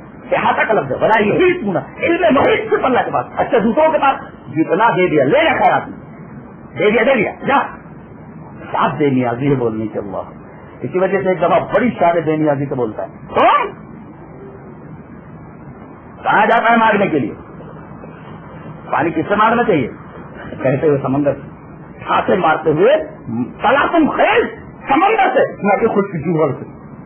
آدمی کیا کرتا ہے, سمندر کو چھوڑ کر کے خود کی جوہر سے پانی مارتا ہے. ملنے والا پانی میں فقیر سے مانگتا ہے, غنی کو چھوڑ کر کے. اللہ نے فرمایا یا ایھا الناس انتم الفقراء الى الله والله هو الغني الحميد ان يشاء يذهبكم وياتي بخلق جديد وما ذلك على الله بعزيز ولا تزر وازرة وزر اخرى وان تدع مثقلة الى حملها لا يحمل منه شيء ولو كان ذا قربى انما تنذر الذين يخشون ربهم بالغيب واقاموا الصلاة ومن تزكى فانما يتزكى لنفسه والى الله المصير وما يستوي الاعمى والبصير ولا الظلمات ولا النور ولا الظل ولا الحرور وما يستوي الاحياء ولا الاموات ان الله يسمع من يشاء وما انت بمسمع من في القبور. شاہانہ انداز بولنے کا, کیا انداز ہے، کیا بےنیازی ہے. اے دنیا کے تمام انسانوں نیتی ہو، اور جن کو تم کتب بولتے ہو، کتب کچھ ہوتا نہیں ہے، نام رکھ لیا انہوں نے، نام ہے مسمى موجود نہیں. یہ اللہ اسماء سمیتموها، خالی نام ہے، نام رکھ لیا تم نے، نام ہے خالی، اسماء مسمى کا پتا نہیں، اسماء خالی مسمى کا پتا نہیں ہے. اقطاب، ابدال، اوتار، یہ تو کیا ہے؟ یہ سب مبتدع الفاظ ہیں، یہ قرآن حدیث میں کہیں نہیں آئے. اولیاء کا لفظ ہے، کے بارے میں ایک لفظ بولوں، اولیاء کے بارے میں بولوں انشاءاللہ، بول دیتا ہوں. الا ان اولیاء اللہ لا خوف علیہم ولا هم يحزنون. ایک علمی بات، علماء بیٹھے ہوئے، خوف جہاں آیا ہمارا جملہ اس میں ہے، لا خوف علیہم جملہ اس میں ہے، جملہ اس میں ہے، انہیں کوئی خوف نہیں.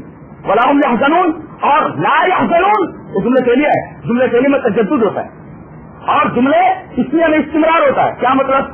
لا خوف علیہم، انہیں خوف نہیں ہوتا. ولا يحزنون، اب یہ غم ہوا پھر غم ہوتا، پھر غم ہوتا، پھر غم ہوتا، ایسا ہوتا ہے، حزن بار بار ہوتا ہے. اسی وجہ سے وہاں جملے کے لیے لایا گیا، تجدد کے لیے. اور لا خوف، خوف کے ساتھ جملے اس لیے لایا گیا جو ہمیشہ اس کے اوپر دلالت کرتا ہے، سماج کے اوپر. جواب اس سے یہ ہے کہ خوف ایک دفعہ ختم ہو جاتا ہے نا تو پھر آدمی کسی سے نہیں ڈرتا، ڈرتا ہے. لیکن خوف اگر ایک بار ختم ہو جائے پھر کسی سے نہیں ڈرتا. حضرت موسیٰ علیہ السلام کی زندگی دیکھ لیجیے، خوف فخرج منها خائفا يترقب، نکل رہے تو ڈرتے ہوئے نکل رہے ہیں. لیکن ایک دفعہ خوف ختم ہو گیا، اللہ نے فرما دیا کہ میں سن رہا ہوں، میں دیکھ رہا ہوں، جاؤ فرعون کے پاس. اب ڈر نکل گیا. ڈر نکل جانے کے بعد اب موسیٰ علیہ السلام پوری حکومت سے ٹکرانے کے لیے تیار ہیں. فرعون کی پوری حکومت سے ٹکرانے کے لیے تیار. ایک دفعہ جب خوف ختم ہو جاتا پھر خوف نہیں آتا جی، لیکن حزن بار بار ہوتا ہے. اللہ تبارک تعالیٰ نے فرمایا کہ نہ تو وہاں خوف ہوگا اور نہ تو وہاں حزن ہوگا. پھر کبھی انشاءاللہ اس کی تفسیر بہت گہری تفسیر، اس کو سمجھانا پڑے گا. تو یا ایھا الناس انتم الفقراء الی اللہ، اے دنیا کے تمام انسانوں، پیروں، مرشدوں اور تمہارے نام نہاد اقدام، تمہارے نام نہاد اوقات، تمہارے نام نہاد ابدال، انبیاء، اولیاء، سب کے سب الناس کے عموم میں داخل سب انسان، تم سب کے سب فقیر محتاج، تم الفقراء الی اللہ، تم سب اللہ کے محتاج ہو. واللہ هو الغنی الحمید، اللہ ہی غنی ہے، کے پاس پاور ایسا ہے تمہارا صفایا کر دے اور ایک دوسری مخلوق لے آئے. تمہاری کار اللہ عزیز، اللہ تو بہت آسان ہے، بھاری نہیں ہے. جب چاہے تمہیں صاف کر کے دوسرے مخلوق لے آئے، اور یہ اللہ کے بہت آسان ہے، بھاری نہیں اس کے لیے. تمہاری کار اللہ عزیز. اور ولا تزر وازرۃ وزر اخرى، کوئی بوجھ اٹھانے والا کسی دوسرے بوجھ اٹھانے والے کا بوجھ نہیں اٹھائے گا. وَإِن تَدْعُ مُثْقَلَةٌ إِلَى حِمْلِهَا، جس کے اوپر بوجھ لگا ہوا ہو وہ بلائے کسی کو میرا بوجھ اٹھا لو، لا يحمل منه شيء ولو كان ذو قربى، اس کا بوجھ وہ نہیں لاگ سکتا اگر سے قریبی کیوں نہ ہو. اور آپ انہی لوگوں کو ڈرا سکتے ہیں جو اللہ تبارک و تعالیٰ کو بلا دیکھے اس سے ڈرتے ہیں، واقام الصلاۃ، نماز کو قائم کرتے ہیں، اور جو اچھا بنتا ہے وہ اپنے لیے اچھا بنتا ہے اور اللہ کی طرف لوٹنا ہے. تمہید بات کر کے بات کہی جائے گی، وما يستوي الأحياء وما يستوي الأعمى والبصير، جس طرح بینا اور نابینا دونوں برابر نہیں ہو سکتے. ولا الظلمات ولا النور، جس طرح تاریکی اور روشنی دونوں برابر نہیں ہو سکتے. ولا الظل ولا الحرور، جس طریقے سے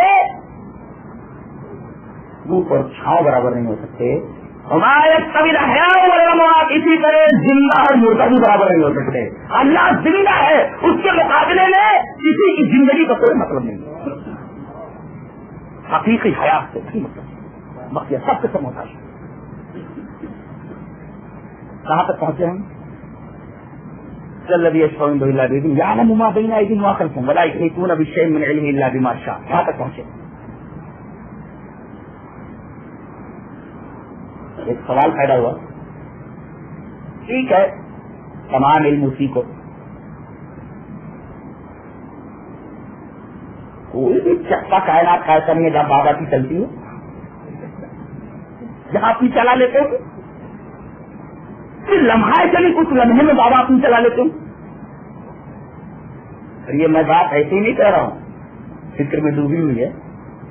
کہتے ہیں کہ جب زلزلہ آیا ناگپور سائڈ میں تو گلبرگہ میں بھی، گلبرگہ شریف میں بھی جھٹکے لگے. کہتے ہیں کہ گلبرگہ کی بھی بلڈنگیں زمین بوس ہو جاتی، وہ تو کہیے پورے زلزلے کا زور بابا نے اپنے کلش کے اوپر روک لیا. کلش چٹک گیا، بابا نے پورے زلزلے کا زور مزار کے کلش کے اوپر روک لیا. کلش چٹک گیا لیکن پورا شہر گلبرگہ رکھ گیا. بابا کی چلتی ہے نا گلبرگہ میں. سوال یہ ہے کہ کوئی خطہ ایسا ہے جہاں بابا کی چلا لیتے ہو؟ جواب دیا جا رہا ہے وسیع کرسی ہوں سماواتے والا. ہر جگہ صرف اسی کی چلتی ہے. کرسی کہے کے لیے آتا ہے؟ کرسی تو ہم اسی کے معنی میں مانتے ہیں جس معنی میں اللہ لے جائے. لیکن کرسی جو ہے جو تصور میں آتی ہے، اس کا مطلب یہ ہے کہ کوئی بادشاہ ہے اس پوری کائنات کے اوپر، صرف اسی کی چل رہی ہے. اس سوال کا جواب کہ کوئی خطہ ایسا نہیں ہے جہاں بابا کی چلتی ہو. جواب دیا گیا نہیں، وسیع کرسی جو خود سماواتی والا، کائنات کے کسی چکر پر کسی کی نہیں چلتی، میری چلتی ہے اللہ تعالیٰ. کسی بابا کی نہیں چلتی، کسی مرشد کی نہیں چلتی، کسی نبی کی نہیں چلتی، کسی ولی کی نہیں چلتی. چلتی ہے تو صرف میری چلتی ہے. اچھا ٹھیک ہے کسی کی نہیں چلتی، لیکن یہ پوری کائنات چلا لے رہا ہے، وہ بھاری نہیں پڑ رہا اس کو.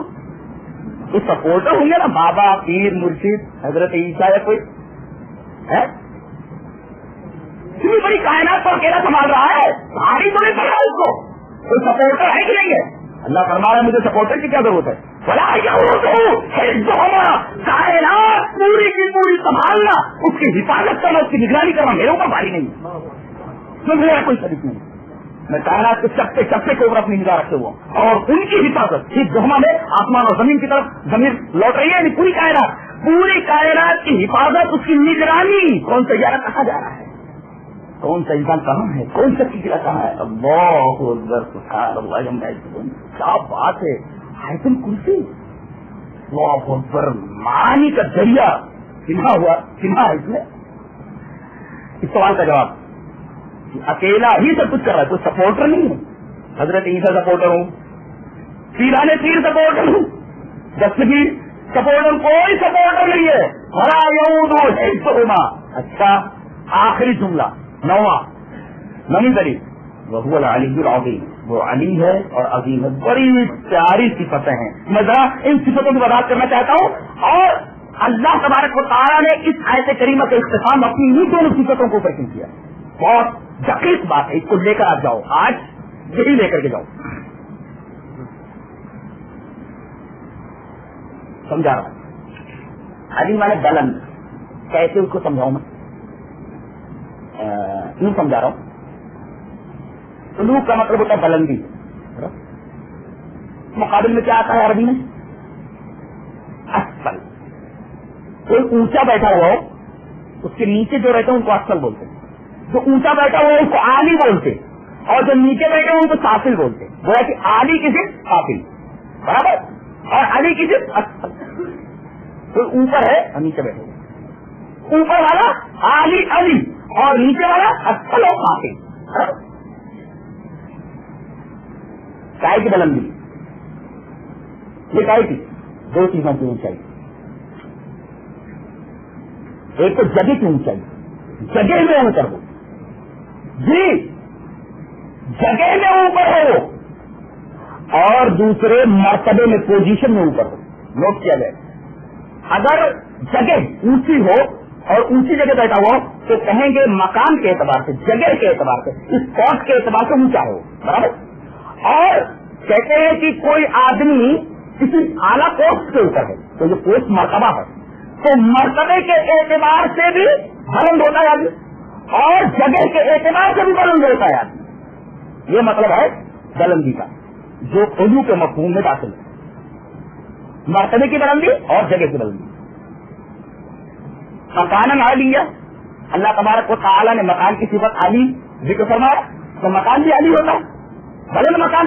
اور ان فرعون علی فی الارض، تو اعلیٰ فی الارض کیا مرتبے کے اعتبار سے بلند ہوا، تو جگہ کے اعتبار سے بھی بلندی ہے اور پوزیشن کے اعتبار سے بھی بلندی.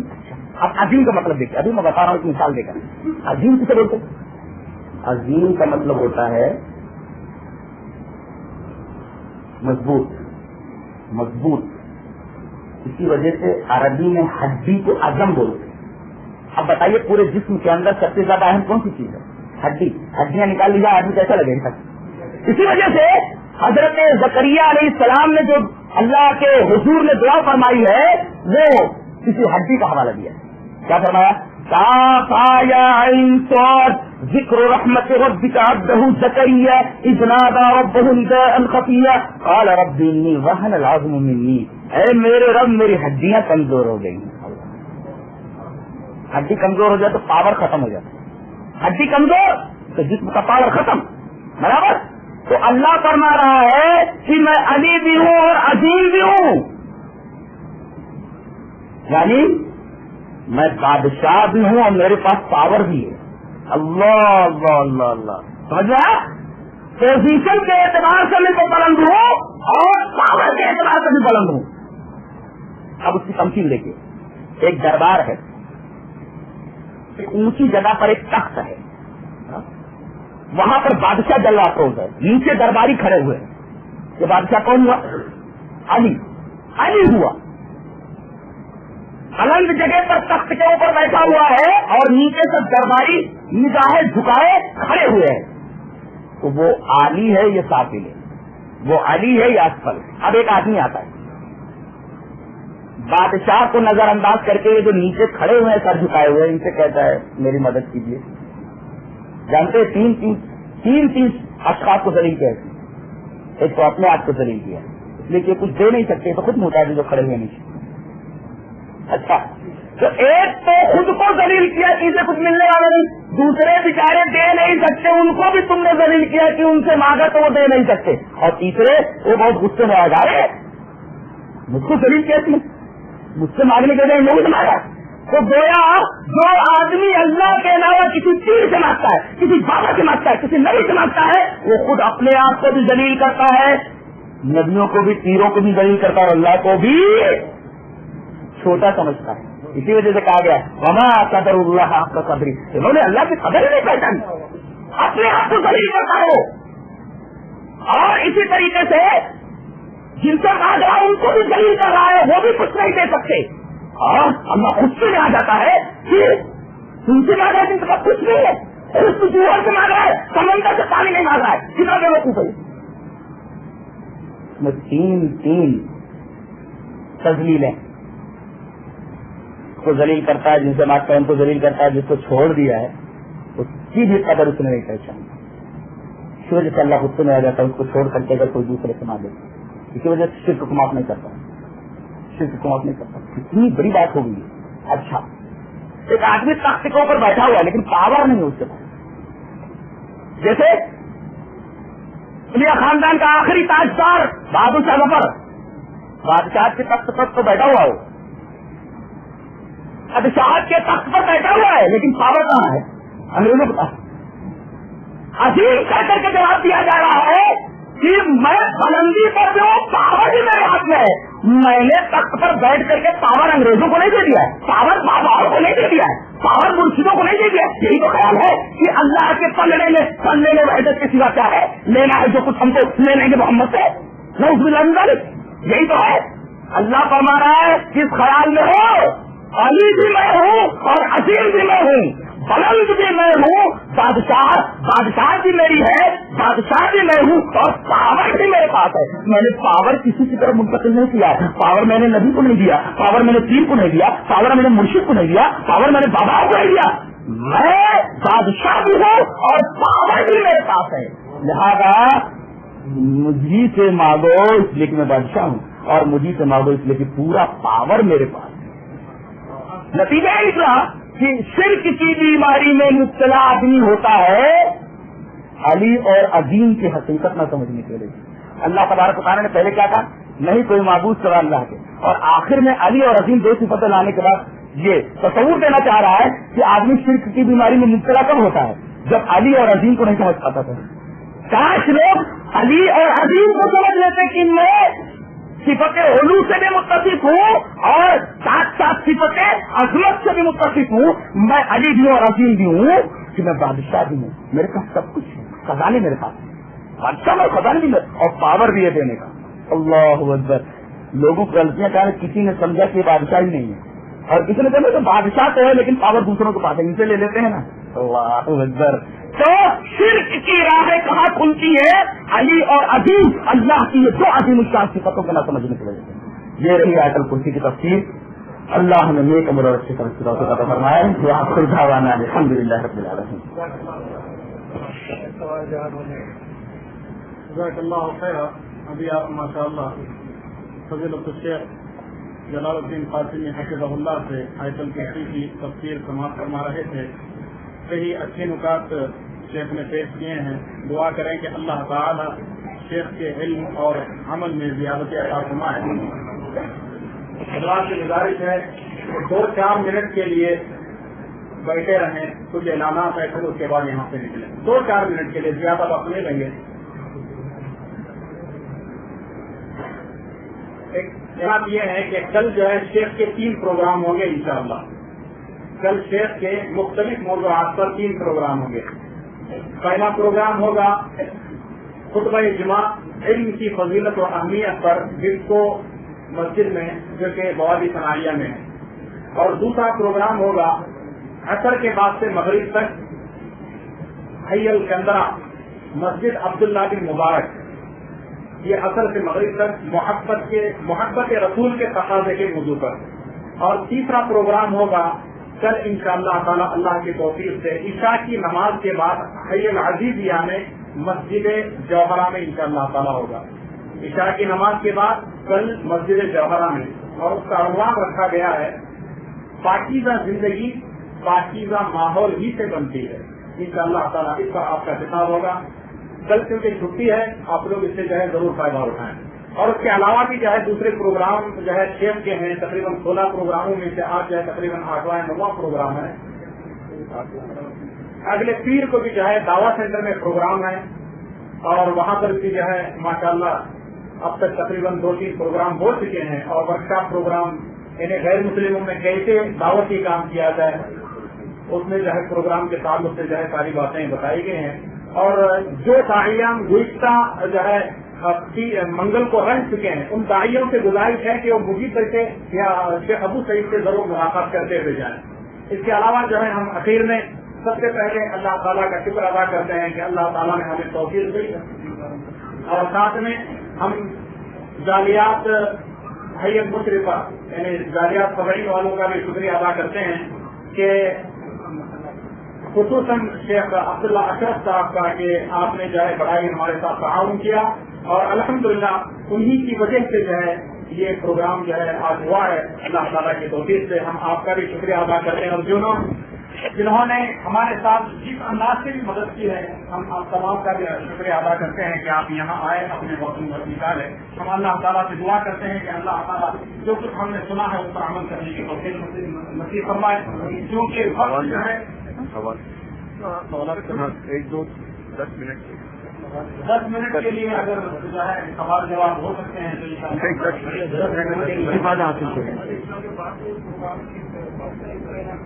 جی بات شریف کا جو پروگرام تھا وہ کینسل ہو چکا ہے. آپ کو معلوم ہونا چاہیے کہ پہلے یہ اعلان کیا گیا تھا, بیٹھیں گے تھوڑی دیر کے لیے بیٹھ جائیں. پہلے یہ اعلان کیا گیا تھا کہ مسجد بخاری میں پروگرام ہوگا. وہاں سے ہمیں یہ جو ہے خبر ملی کہ مسجد بخاری میں چونکہ جو ہے کام وغیرہ چل رہا ہے, تعمیری کام ہو رہا ہے, جس کی وجہ سے اس کو کینسل کر کے مسجد بن محفوظ کا پروگرام ہمارے سامنے آیا. پھر مسجد بن محفوظ کے ذمہ داروں نے فون کیا کہ وہاں پر باقاعدہ ان کا پروگرام ہے. اپنے امام کے اجازت لی تھی, جو پروگرامر ہیں انہوں نے فون کیا شیخ ابو سعید صاحب کو کہ وہاں پر جو ہے ہمارا آلریڈی پروگرام بن چکا ہے, عربی پروگرام ہے, جس کی وجہ سے وہاں پہ کینسل کیا گیا. پھر مسجد جوہرہ ہمارے سامنے آئی, وہاں ہم نے اجازت لے لی اللہ تعالیٰ کی توفیق سے. کل عشاء کی نماز کے بعد مسجد جوہرہ میں پاکیزہ زندگی پاکیزہ ماحول ہی سے بنتی ہے, اس جو ہے موضوع پر انشاءاللہ تعالیٰ پروگرام ہوگا. اور جتنے پروگرام ہیں انشاءاللہ تعالیٰ یہاں پر جو ہے عورتوں کے لیے بھی جگہ موجود ہے, سوائے ڈسکو کے. مسجد عبداللہ بن مبارک میں عورتوں کے لیے جگہ ہے, ارشاد حافظ کمال صاحب خواتین کے لیے ہے. ہاں خواتین کے لیے وہاں پر بھی انتظام ہے. اگر کسی کا سوال ہے تو سوال ہے.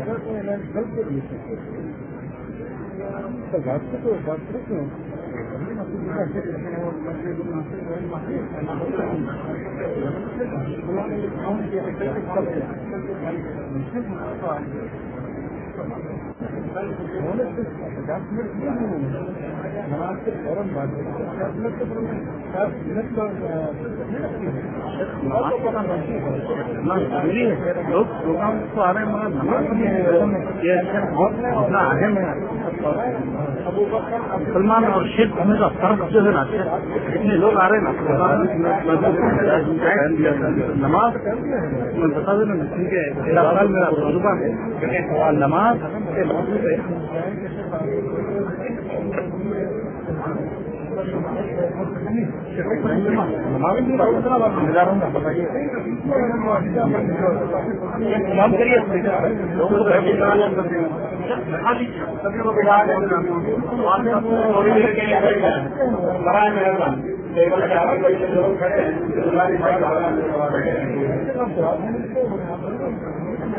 یہ اس کو کلیئر کرنا ہے کل کے پروگرام کا آگے ادھر جائیں گے.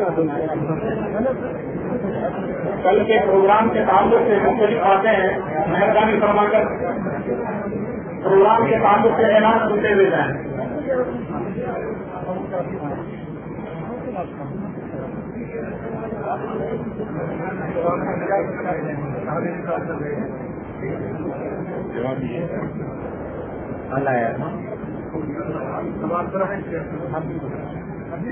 سوال یہ ہے کیا کسی کو علم غیب عطائی دیا گیا ہے؟ جواب اس سے یہ ہے کہ اللہ تعالیٰ نے جہاں فرمایا ہے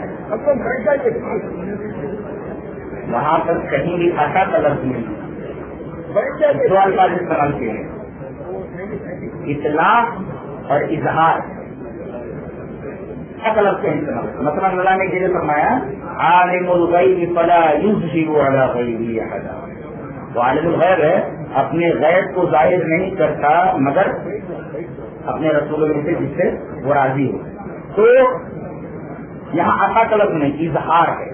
اچھا ایک جو فرماتا ہے اطلاع طلب، وما کان اللہ لیطلعکم علی الغیب، اطلاع علی الغیب، اطلاع دے دینا.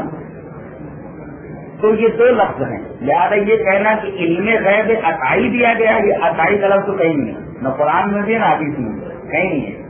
اتنا کہا جا سکتا ہے اظہار اور اطلاع.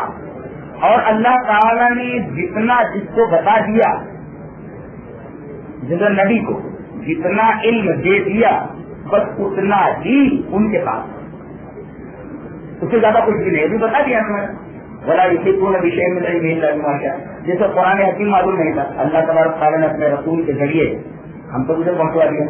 قرآن پورا کا پورا غیب ہے، قرآن پورا کا پورا غیب ہے، اس میں جتنے قصے سب غیب ہیں. تو اللہ تعالیٰ نے جتنا چاہا غیب پر مطلع فرمایا نبی کریم صلی اللہ علیہ وسلم کو، اور آپ کے ذریعے ہمیں مل گیا. علم غیب کا مطلب یہ کہ اللہ تعالیٰ نے سارا علم دے دیا ہے آپ کو، یہ اس پر بتائے آپ کو معلوم ہو جائے، اللہ نہ بتائے اور آپ کو معلوم ہو جائے تو کوئی فائدہ نہیں. ہم نہیں مانتے بغیر بتائے. اللہ بتاتا ہے تب نبی کو علم ہوتا ہے، اللہ نہ بتائے تو علم نہیں ہوتا. یہ تو بہت ساری آیات سے ظاہر ہے. اصحاب کہف کے بارے میں پوچھا گیا تو آپ نے فرمایا کل بتا دوں گا، کئی دنوں تو کوئی نہیں ہے. آپ کو بتا گیا کہ بلا تقولن لشیء فاعل ذلک غدا الا ان شاء اللہ. آپ یہ نہیں کہیے کہ میں یہ کام کر لینے والا ہوں کل، مگر یہ انشاءاللہ بول دیا کیا. یعنی آپ کو جو بھی بات بتائی جا رہی ہے بس اتنا ہی آپ کو علم ہو رہا ہے، آپ ہمارے بغیر بتائے ہوئے کوئی چیز نہیں جانتے. یہ مطلب ہے غیب کے علم کا جاننے کا اور اطلاع کا اور اظہار کا. عطائی تو کہیں ہے نہیں، لہٰذا سوال ہی صحیح نہیں ہے. عطا کرتا ہی نہیں اللہ تبارک تعالیٰ کسی کو بات کریں. اور کسی کا سوال ہے؟ ایک سیکنڈ بیانات میں چلا کر دینا ہے تو بیٹھیے، بات کرنا ہے تو ہم بند کر دیتے پروگرام. اگر آپ لوگوں کو آپس میں بات کرنی تو پروگرام ہم بند کر دیتے ہیں، اگر سننا ہے تو کنٹینیو رکھیں. اللہ کچھ جو والنٹیئرس ہیں وہ کھڑے رہیں. اس چیز کے لیے ہم لوگ آئے ہیں وہ پورا اس سے استفادہ حاصل کریں. یہ نہیں کہ میں آپ کے کان میں کچھ باتیں کروں. کسی کا کچھ سوال ہے؟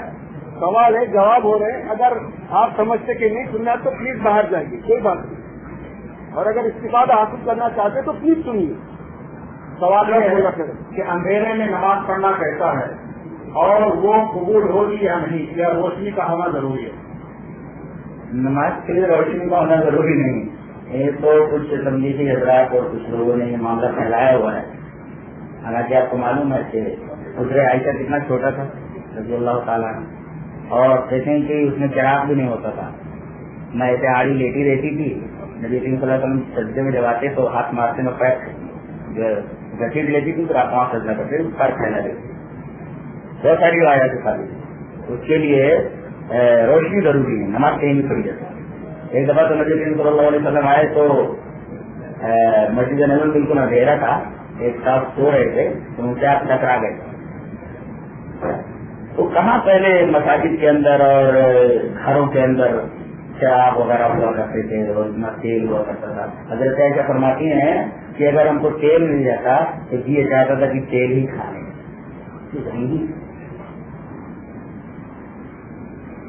حسن مفتی کی تفسیر پر جو سوال کرنا ہے نہیں لکھ سکتے تو کھڑے ہو کر سوال کر سکتے.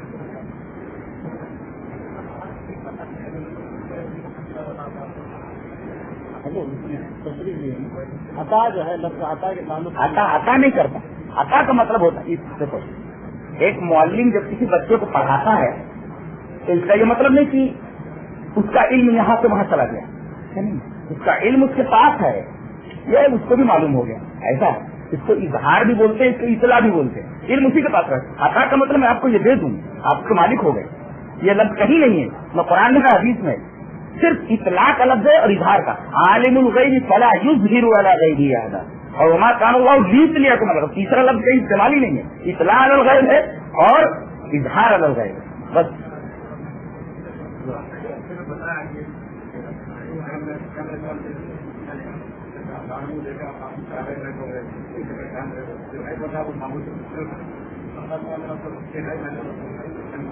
تو وہی تو اللہ سبحانہ و تعالیٰ کے بارے میں غیب ہی کے ذریعے اللہ تبارک و تعالیٰ کا بھی مان ہے. اس کو حکم ملتا ہے اللہ بھی نہیں ہے غیر.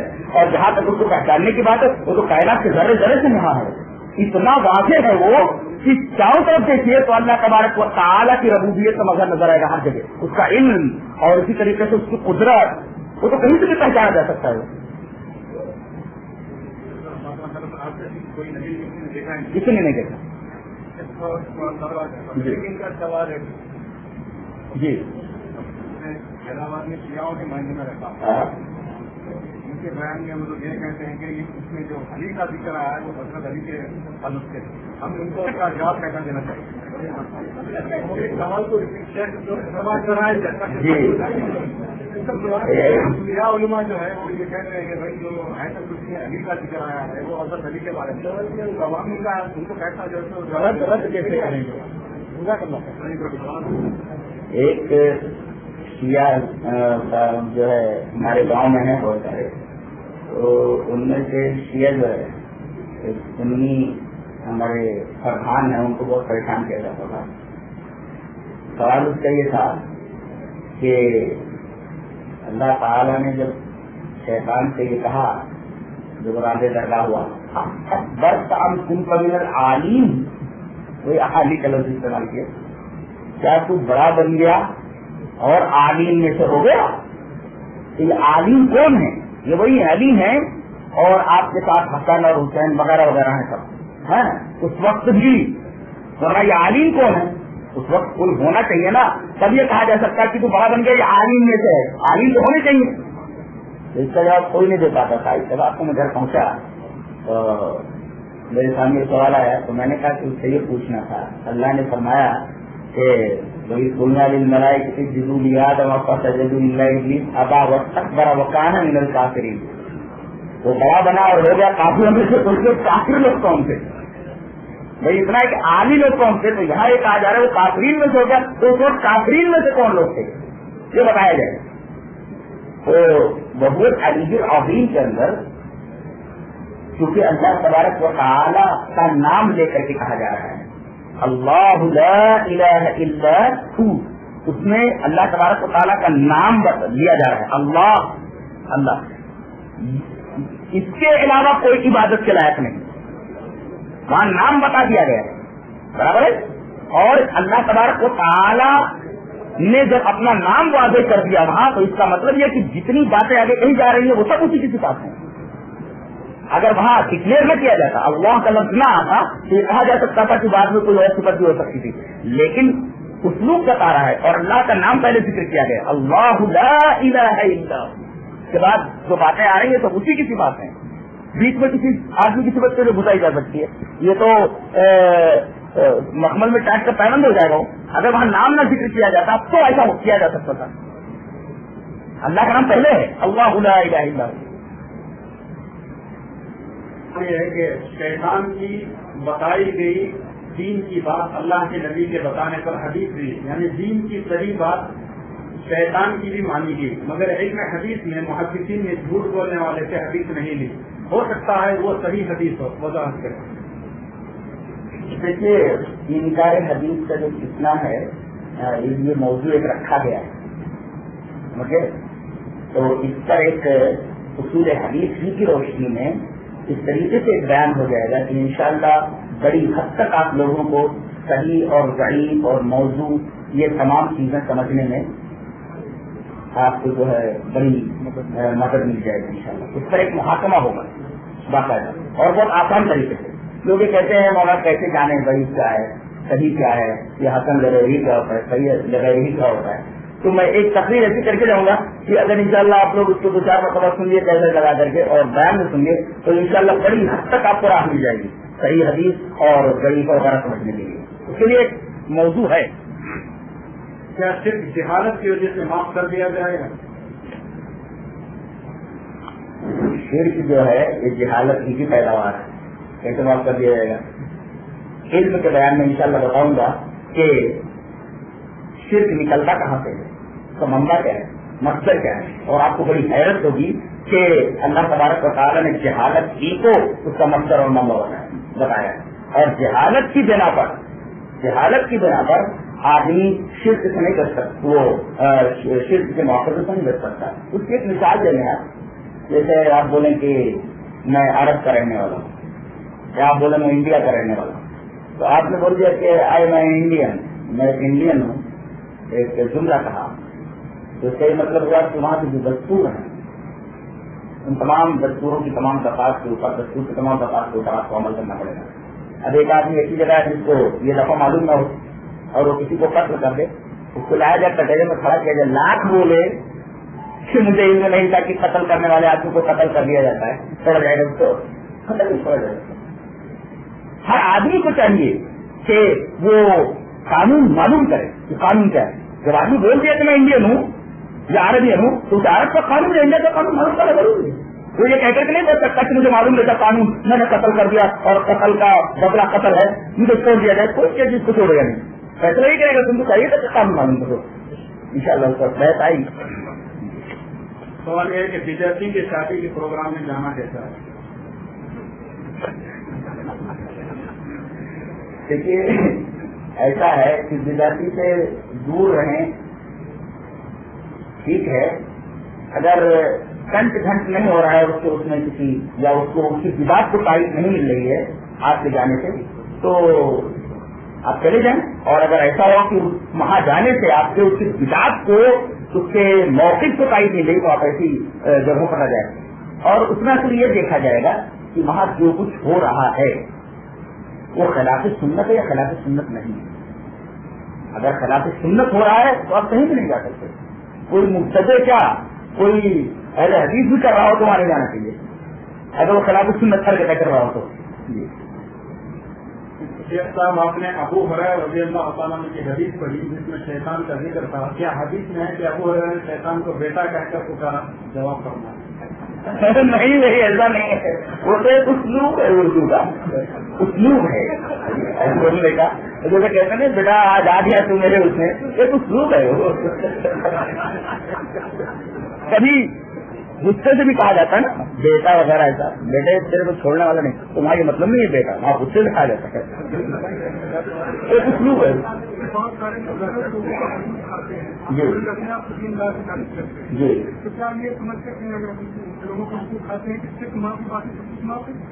نہیں اس سلسلے میں اگر آپ نے وہ درس اٹینڈ کیا ہے آداب معاشرت تو آپ کو معلوم ہو جائے گا.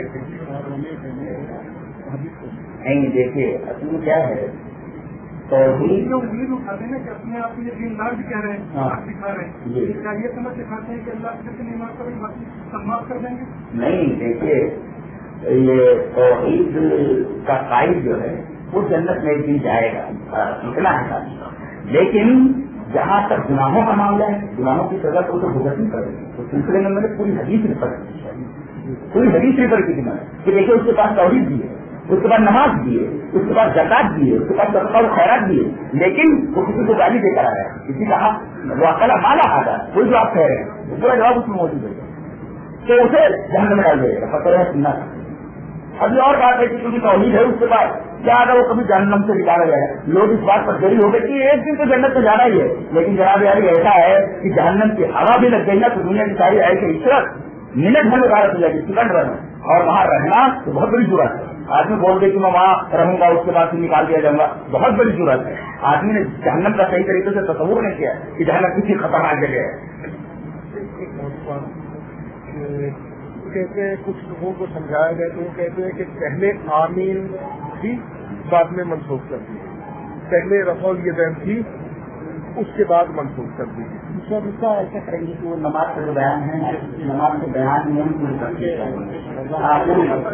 نہیں پوری بخاری کی روایت ہے امام غیر محبوب علیہ اور کپور ان لوگ آمین بولو آمین کے نقص کے تعلق سے اور رفع الیدین کے نقص کے تعلق سے پوری روایت نہیں بہت بڑی ضرورت ہے بہت بڑی ضرورت ہے. اس سلسلے میں اپنی دن کی حدیث پڑھ کر کے راوی جو ہے اس راوی کے بارے میں بحث کر کے بتاؤں کہ یہ راوی ایمان کر لایا اور یہ حدیث جو ہے کبھی ہے اس سے پتہ چل جائے گا کہ اس طریقے کے تنقید اور نقص کا وہ معاملہ ہے پہلے کا بات نہیں تھا نہیں تو کہنے والی بات ہے. آپ لوگوں کا بہت بہت شکریہ. موضوعی کے تعلق سے ہم لوگ سوال کر رہے تھے تو ایک سوال یہ ہے کہ درود تاج پڑھنا کیسا ہے؟ دیکھیے نبی نے درود کا طریقہ بتا دیا ہے وہ آئے گا اس میں محمد رسول اللہ میں یا عقیدات کے رنگ میں جو بیان ہے اس میں وہ درود پڑھ کر کے بتاؤں گا کہ نبی سے اوپر درود کیسے بھیجا جائے.